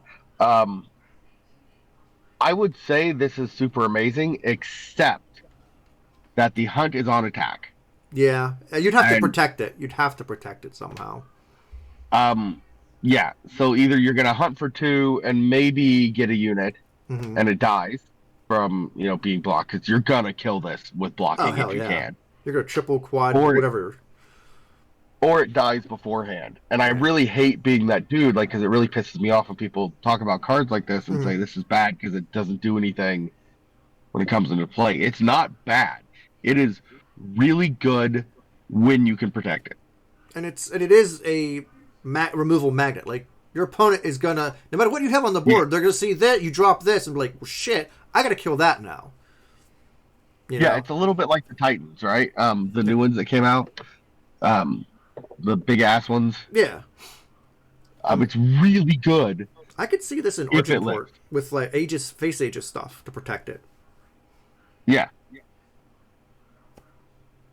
But yeah, I definitely, it's on my, like I said, it's on my list. There's Jank here for sure, and I opened 3 of them, so I figure why not? Yeah. Oh, and I think it is a really good card, and it makes Hunt so much better that you can actually get something from that. But does it only do it when it hunts or just any hunt? Oh yeah, so when he hunts, when it hunts. Yeah. So you have to attack. But I'm saying, like, it doesn't do it from if another card hunts. It's just his hunts producing. That would be off the chain good. Yeah, but it's still pretty decent. Like I said, I definitely want to play around with this card. It's Jank Factor. Would you lose you again, Challenger? Nope, I'm still here. Okay. You have no opinion? Correct. Well, you guys are going nuts on it. And I'm like, what the hell am I supposed to say? Say whatever comes to mind. Say, like Leeching Viper. What do you got there? Oh, what now? Leeching Viper. The 6-cost shadow thing? Yes. I don't think it's good, but if you have the right, deck list, then it's probably fine. Did that go through? I just don't like the cost. To me is just bleh. Yeah, it's just trash at the cost. Yeah, I don't like it. No, I agree with that. Yeah, I agree with that too. And yeah, just the cost of that unit is scares ridiculous. me off. Yeah. What's the next one here? Moonlight Stalking. It's more hand disruption, but it's like worse. It's bad hand disruption. Yeah, it's too expensive for what it does. Because you draw this late game when they don't have a lot of cards, and you just feel super sad. So yeah. Or you just empty their hand of everything they've been saving for late game. Yeah, exactly. Hecaton, the Centipede God. This is on my list. I don't know why. It feels like it could be janky, but it's probably really bad. I feel like bad. Yeah, I think it it's is a trap. 10-10. But I would love to do some janky sacrifice shit with this. Yeah, like I said, I feel like it could be a trap. We still being God damn it. Are we still being recorded? Yes. Should I not be recording us? Oh, that's fine. My voice just went silly for a second. Oh no, I didn't notice. You're good. Okay, puberty hits different people at different times, challenge. Just happened right in the middle of our recording. No, Hecaton. Yeah, I mean The left one just dropped. Yeah, it could be a trap, but I'm curious to see what could. Oh, it's 100% a trap, but it'll be fun. Yeah. You liking Hecaton, Challenger? No, you're not feeling Hecaton. Played the card yet? Have you've played it? I did not say that. I said I have not played gotcha. So you have no opinions on Hecaton? All right. Correct. Gotcha. It seems pretty freaking sweet, though. That's what I think you're right. I think it could be really good, but I am definitely like Admiral Akbar is screaming at me right now. Oh yeah. Hermit Scheme. This one again, I have this on my list. It seems like it could be interesting, but it's probably a trap too. Like, I'm just trying to think of what you would even use this with. Like 3 like insane summon cards. Play them. They're gonna die, but who cares? Kind of thing. Yeah. Charge cards. Big Vera. So you can sacrifice one of the other cards and bring it back. I could see maybe someone put this in a reanimator like market. Maybe, I don't know. It's on my list. Like I said, I want to see if it's something. So it has jank potential, I think. Agreed. Ancient Widow. Hey, we saw this on the preview. This was fucking terrible at 6, and it's still terrible at 8. Yeah. And my cat just fucked up my whole fucking screen. Cool. Oh, come on now. Daisy. Yeah, she like leaned on the keyboard literally. Okay, there we got it back. Did the kitty fix it again? Yeah, we got it. She made me fix it. Little shit. So we're up to the multi-factions. Praxis Silex. We're gonna say all Silexes. Good. Yeah. Alluring Predator. Well, yeah, now we got all this. Yeah, now we got now. Yeah. I'm sure Spoon. Shout out Spoon. I'm sure he's loving the fact that we all have Silex. Every Silex now. I don't know. Alluring Predator seems interesting. This again from the spoiler stuff was one of those cards. This is the best card in the set. I don't think that either, but I think it's strong.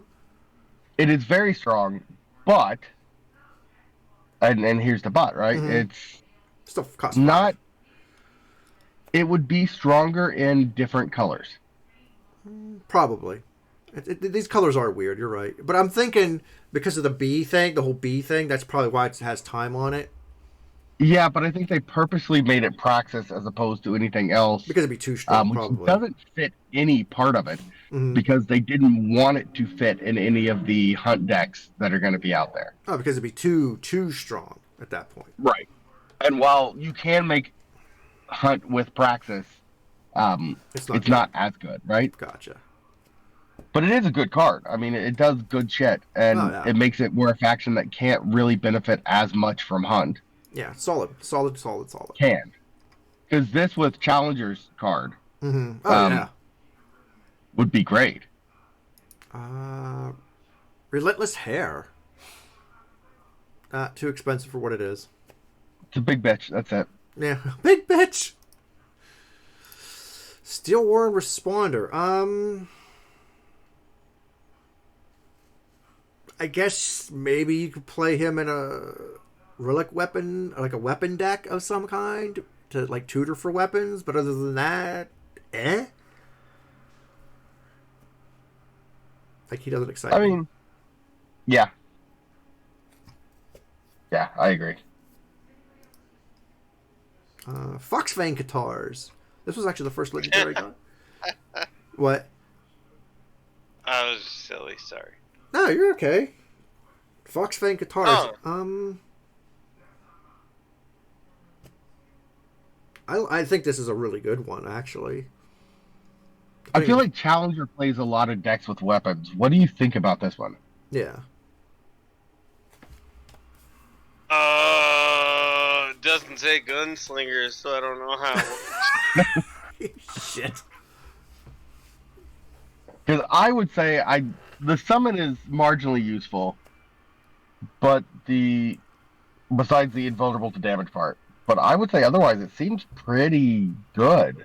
I like that, because if people were playing like that permafrost shit or other things, well, okay, well, I'll just remove it off my unit. Slam this on them. What's the 4/1 Justice weapon that does this? No, that has the invulnerable. I know which one you're talking about. Just the straight up weapon, right? That gives you invulnerable. Yeah. I feel like this is just better that. Oh, that's Runehammer. Yeah, Runehammer. Yeah. This I really like this better card. Runehammer. Yeah, I really like this one for Argent. Yeah, there's no. It's a pretty good deck. Yeah, it's a pretty good deck. No, I'm just really liking this one. Because Runehammer used to be this, and still is, in any armor deck you have. It's a staple. I could see this squeezing its way in there, though, now. Yeah, I can see it replacing Runehammer in that. Ooh, okay. Because it's versatile, right? That's true. I like it. I like it a lot. What do we got next here? Blurwing Raider. I mean, it's an annoying card. I could see this. It's good in draft. Yeah, I could see this doing some damage in draft for sure.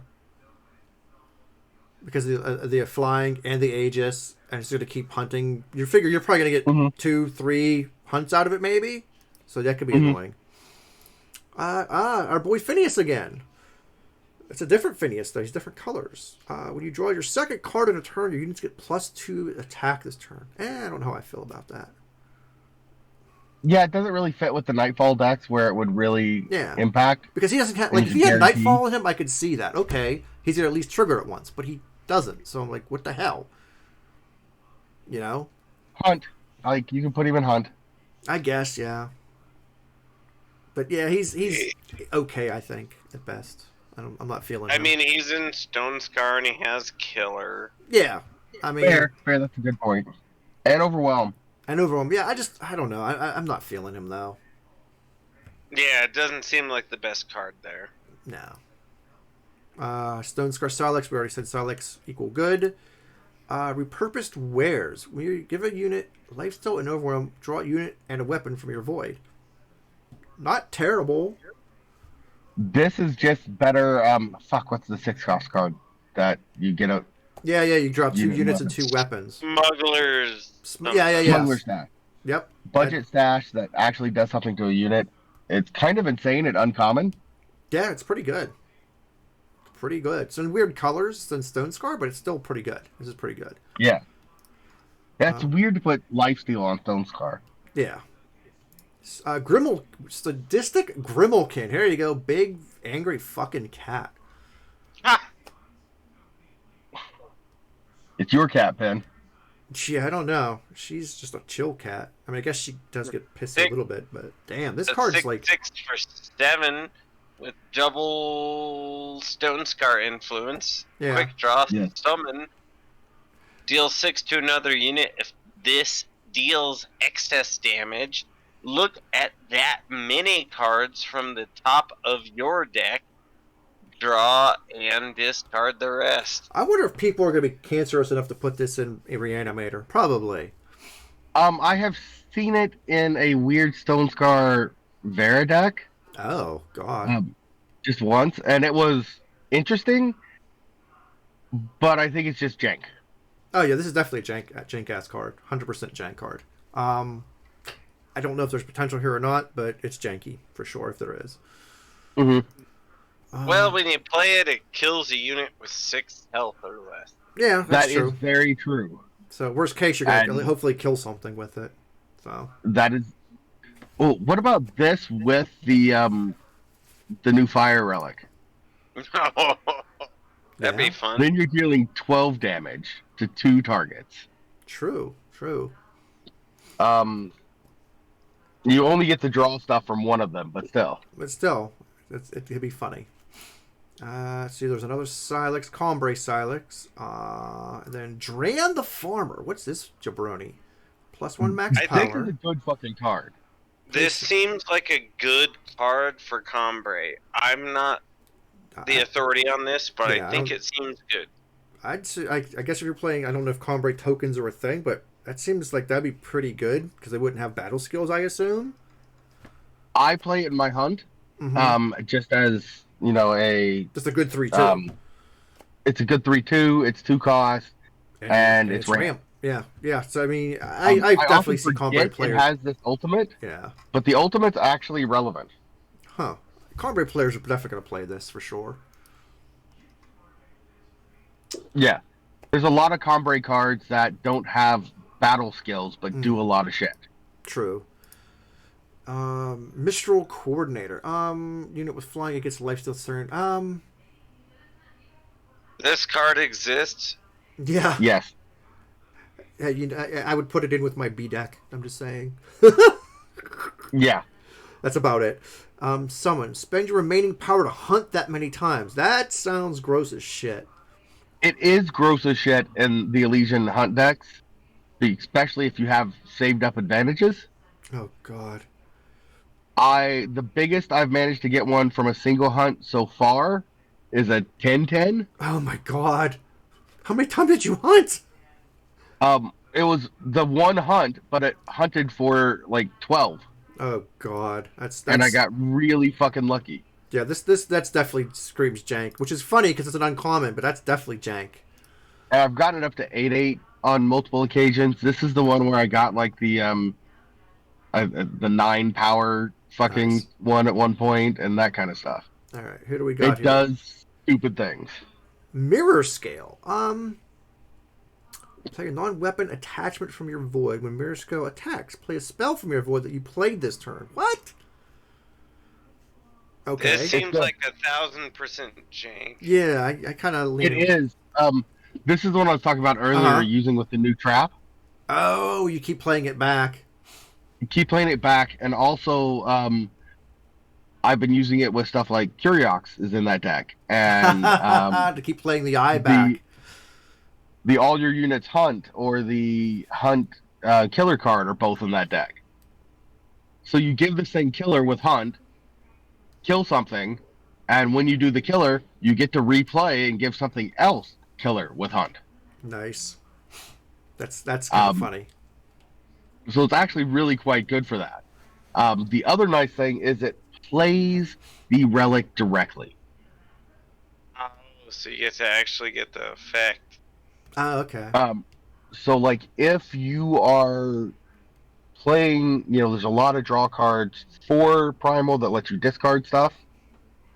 You can discard your super expensive relic, like your fucking 7-cost mirror.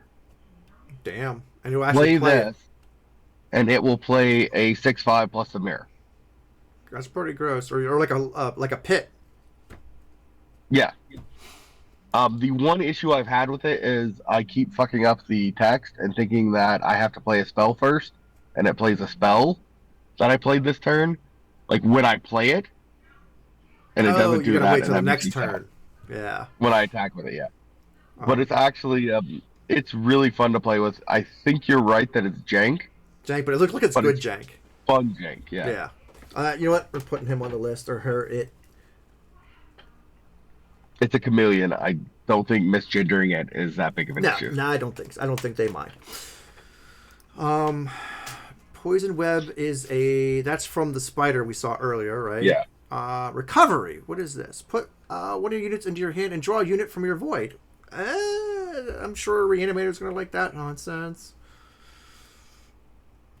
The only thing with Reanimator doesn't necessarily want to draw it from the void. It wants to play it from the void. True. But this is still useful. Oh, yeah.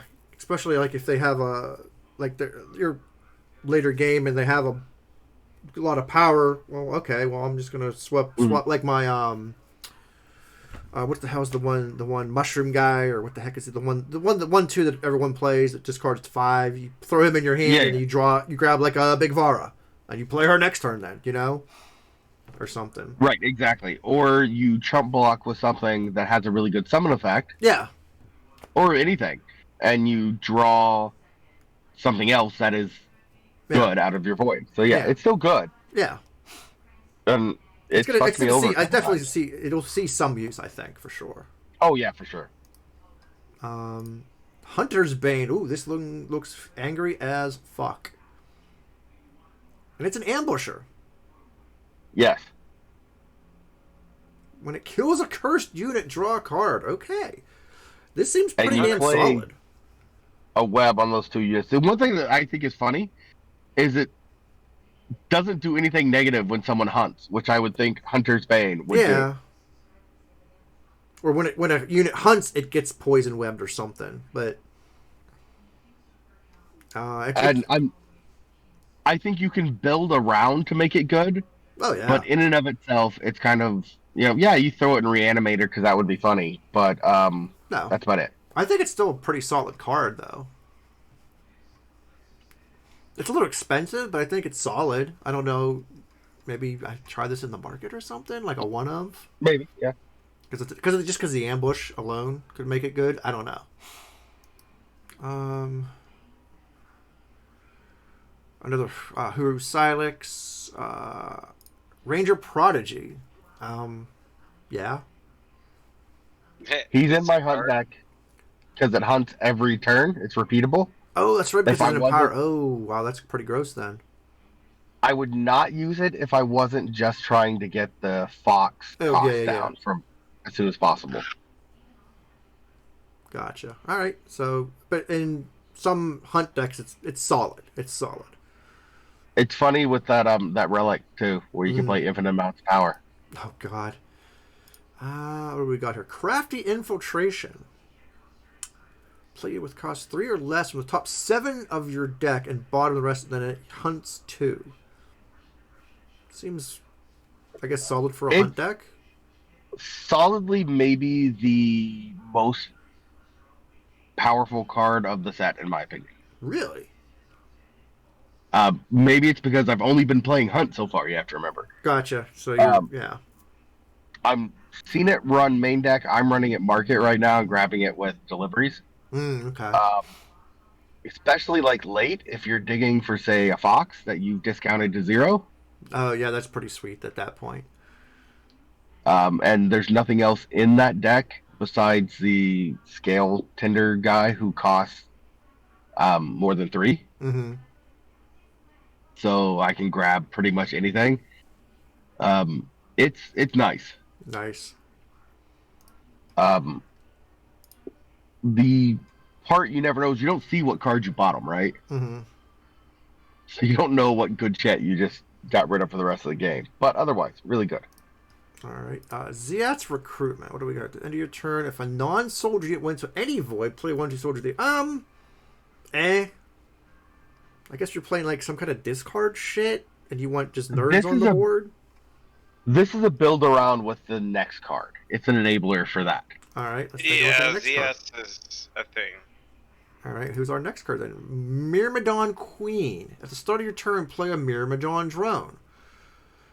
Okay, we saw that card earlier. Summon. You may sacrifice 2 other units to kill a next. Well, shit. Okay. So you sacrifice 2 to kill a unit. Interesting. Yeah, other than that card's crap. Other than that, the card's crap. Yes, and the Myrmidon Queen is objectively not good unless you build around it. I could see it. Definitely, if you see this in a draft, you're grabbing this son of a bitch. Oh, wait, it's a summon. Yeah. But the whole, at the start of your turn, you just keep playing endless drones. So if I'm drafting, I'm grabbing this to play it. Yeah. Or your monthly league. I thought that was a fact that you may sacrifice 2 units to kill another unit like every time. That would be great. And I would build around that. Oh, for sure. But no. This is a summon, and it's a legendary. Yeah. Oh, yeah, So it should be that, but it's not. No, it's not super great. But like I said, if you see this in league or draft, you still grab it because you're still going to play a drone every turn. Yeah. And it's still a 6/6, so it's not the worst. What does the drone do anything? When a unit attacks alone, the drone gets -2 attack this turn. So you get a board of drones, you just attack. They're all 3/3 drones. Seems legit to me. Okay, so 3/3. Yeah. Every turn. All right. Yeah. I mean, it could be worse. It could be worse. I'm sure there's some build-arounds for this. Oh, I'm sure people are going to come up with stuff. Decks. Play this with the one Var to keep killing it over and over. I mean, you could do something like that. I don't know. Yeah.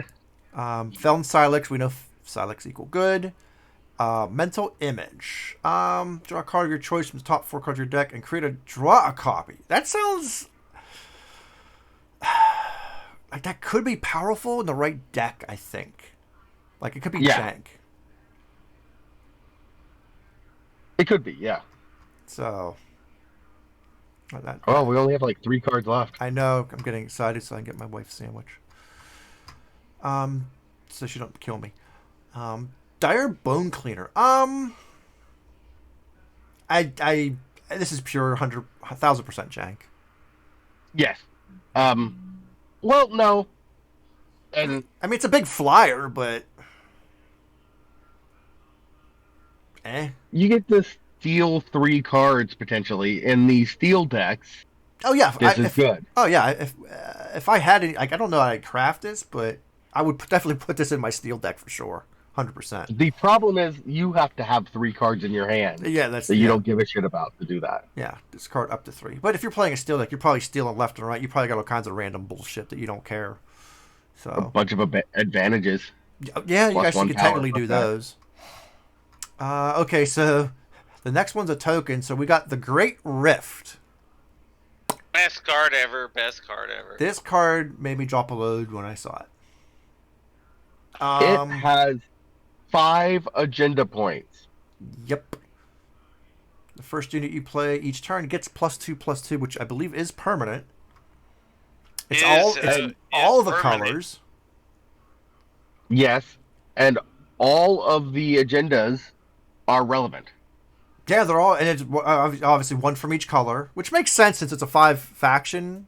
Yeah. And like you said, they are all relevant. They're all decent. Like, you got a removal, an Aegis, a killer, relic hate, charge. So it's not terrible. I'm really curious to see what people do with this. I've yet to see Riftborn. Yeah, because you don't want that. Just game over. And here's Riftborn is the card that comes out of that after, I guess, turn 6, right? Mm-hmm. Aegis 5 turns later. Yeah, Aegis Lifesteal Endurance Charge Overwhelm. Non-power cards in your hand cost 1. I feel like this is like when the Queen first came out, right? Like, as soon as she came out, like, that was the game. Like, you just quit. Like, if you couldn't kill the site and Queen emerged, you lost. I feel like this site's gonna be kind of the same. Like, if you don't kill this site and this damn thing emerges, yeah, you're in a world of hurt. Yeah, and if the site exists whenever you get the unit, it's a 7/7, not a 5/5. That's true, because you could play another one into a... That is true. Because the first unit gets +2/+2. That is a good point. Yeah, so every time the unit comes out, it's going to be a 7/7. Yeah, one of these, or whatever else you're playing. But yeah, this, like I said, this is one of those sites that feels like... first. Yeah. Like the sites always pop first. Yeah, like, I feel like if this site isn't killed right away, and you get your opponent gets Riftborn, you just top rate it. I have seen this card in play a couple times, but no one's ever actually played it against me. I've hunted it away. Oh, the site. So they were playing the Great Rift, but you never actually didn't get to play it. Yeah, I've hunted it, but never actually seen it. I think. I mean, you put this in your Stranger deck, right? Oh, yeah. I mean, you put this in Stranger Danger, and you go have a fucking ball. That, or you put it into like some of those all-in color like Rift, like Relic decks that just do all the colors. Yeah, Rift Crystals, like, hello, let me... Oh, yeah, we're getting there, So, Midnight Reprieve is next. That's the Shadow, another Nightfall power. It's neutral, and it's depleted, unfortunately, but you get an influence of your choice.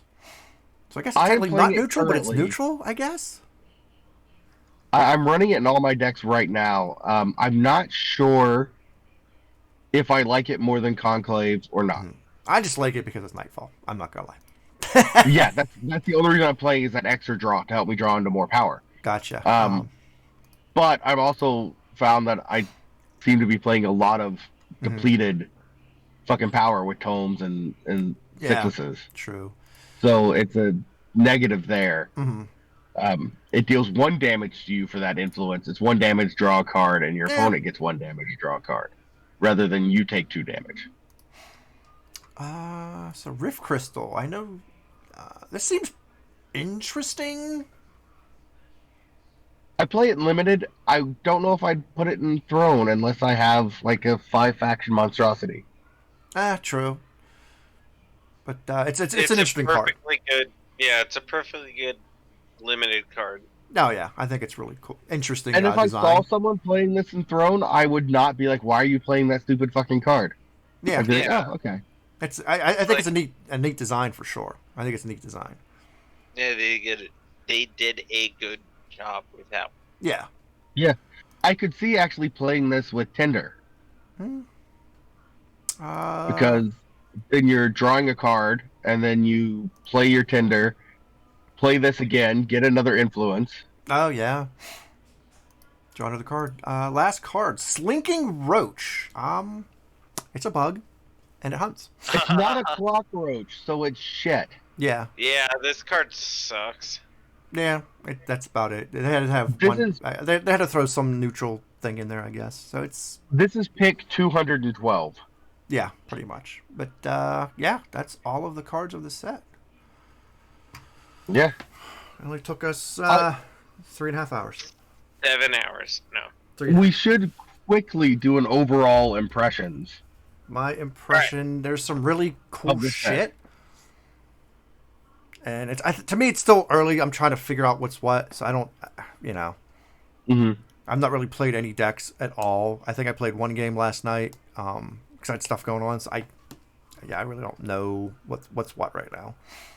So I would say design-wise, this set seems much more balanced than Unleashed. There's nothing in here that I'm looking at going, this is fucking ridiculous. Well, yeah, at least was just a broken mechanic, so. Yeah. And no single broken cards like Project and, like I said, whatever the fucking Eclipse that are just so easily exploitable. There's the Fox, but you do actually have to work for that. Yeah. You have to build a deck to do just that, and it doesn't just win the game.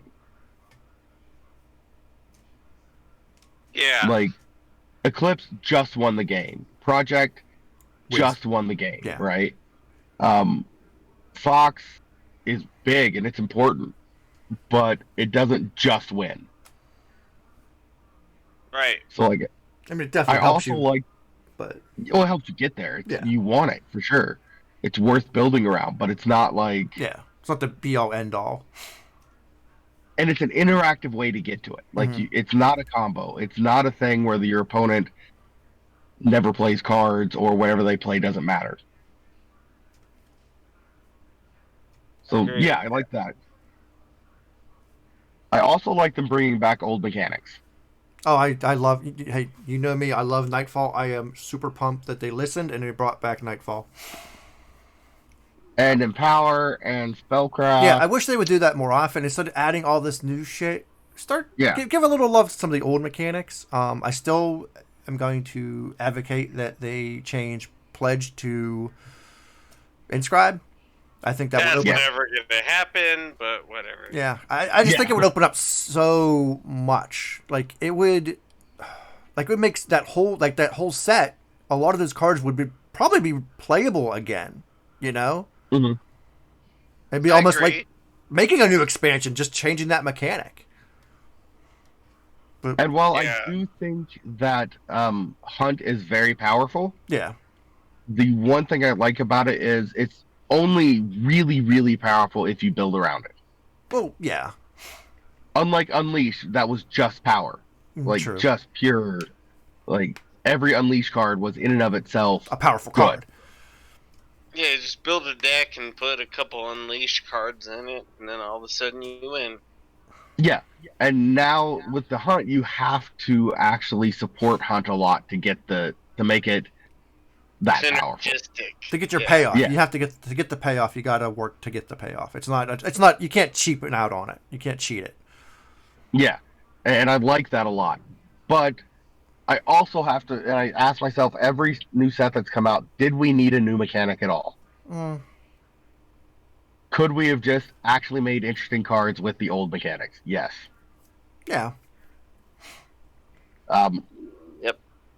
And I understand now that we have expansion stuff, power creep is a thing, but I am seeing a lot of power creep in this particular expansion. Oh, well, I mean, it's been that way with all of the promos for the last couple months. Like the promos, it's been insane, a lot of them. Yeah. Yeah. And by power creep, I mean cards that do what an old card does, but 10 times better. And like, it's not just powerful cards. It's okay. Now we're gonna reprint Harsh Rule, but we're gonna make it better. Yeah. Because we're gonna make it cost less or have less influence. And that's a little bit like, did we need to do that? And all the Silexes now. That's very powerful, in my opinion. Yes. And they are. But I like them being there. I didn't mean to interrupt. No, you're fine. No, and I agree. I like them there. I want them there. Yeah. But it is pure creep, right? They're just better power cards than Banner or whatever. If you're playing Huru now, you're gonna put Silex in your deck instead of banners and shit. Why wouldn't you? Yeah, it's completely it's completely wrong not to do that. Yes. But I just see like several of these cards are, oh look, it's a better smuggler stash. Oh look, it's a better whatever. And which, I mean, it's bound to happen. That's fine. Like at some point you get to the point where you're designing cards and it's like, well shit, we already kinda did that, sorta kinda. Like how do we make this version different? Or otherwise it's the same thing. I guess those become less interesting to me. Yeah. And at first I was very underwhelmed by the legendaries in this set. There's some really cool ones. Yeah, I like playing really legendary heavy decks, constructed. But, and it's my way of flexing, right? But looking at them, they actually are good cards that aren't stupid. I think I just got used to stupidly good cards. Yeah. Alright. Yeah, there's some good jank and in this these are just set. Objectively good cards, and there's a lot of build-around potential for all of them. But none of them, in my opinion, are this goes in every deck. No, yeah. When did? Oh, I didn't mean to interrupt. No, you're good. When did you? When did you start playing? Not.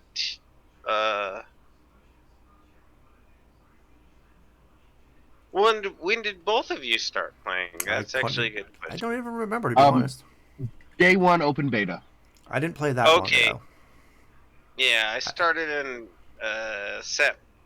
No open beta, but I think I started late set 1, I think, and then I stopped for a while, and then I got some offer or something through like when Twitch. That was probably the Twitch drops. It was a Twitch Prime or it was a Twitch something like before it got as big as it is now, and it was like a thing where you got all these packs and all this stuff in Eternal. I'm like, I remember that game. I'm like, I'll check it out. and I've been That playing was ever the since. Twitch drops things, Yeah. And there's nothing wrong with that. It was a good little promo pack. It's better than the I one used to run a amateur digital trading card game group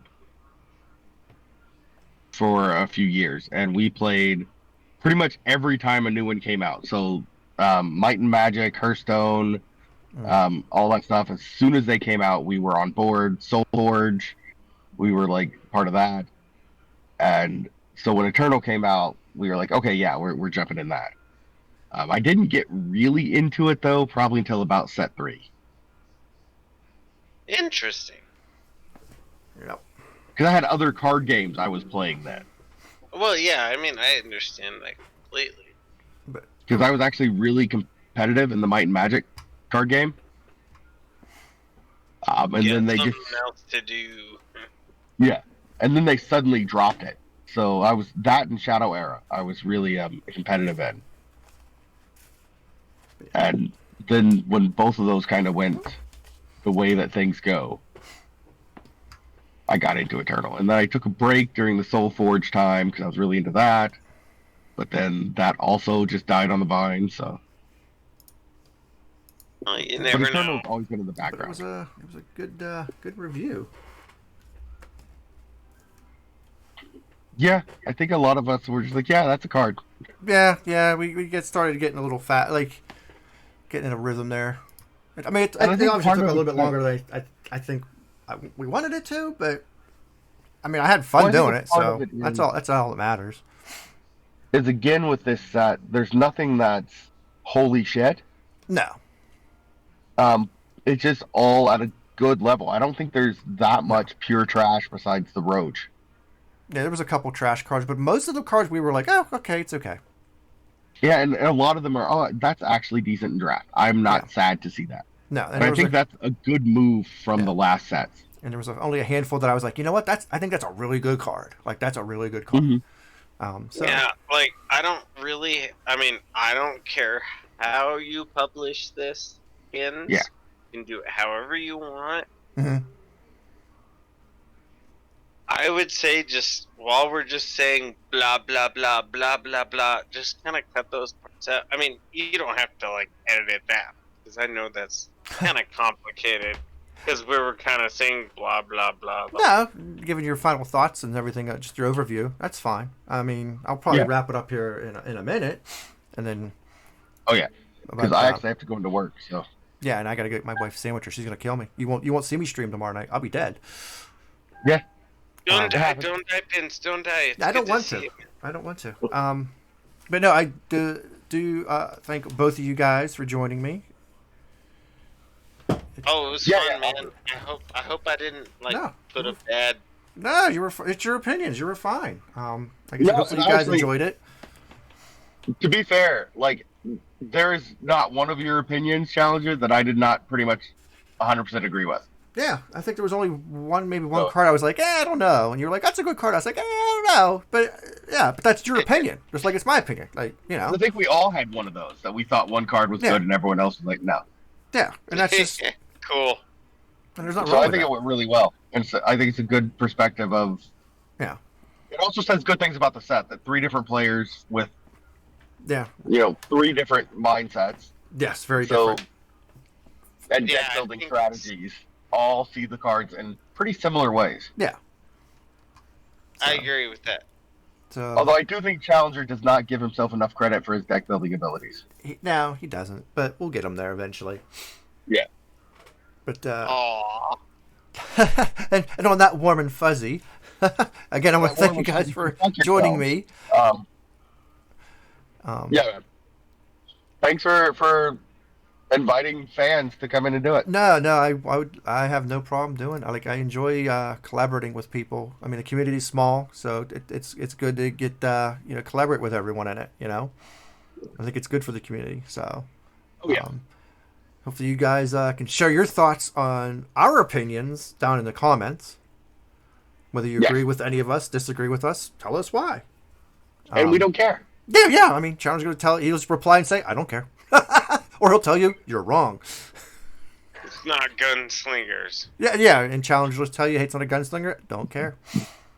But other than that, again, thank you guys for watching. And until next time. Bye. There you go. All right, now I'm going to work, guys.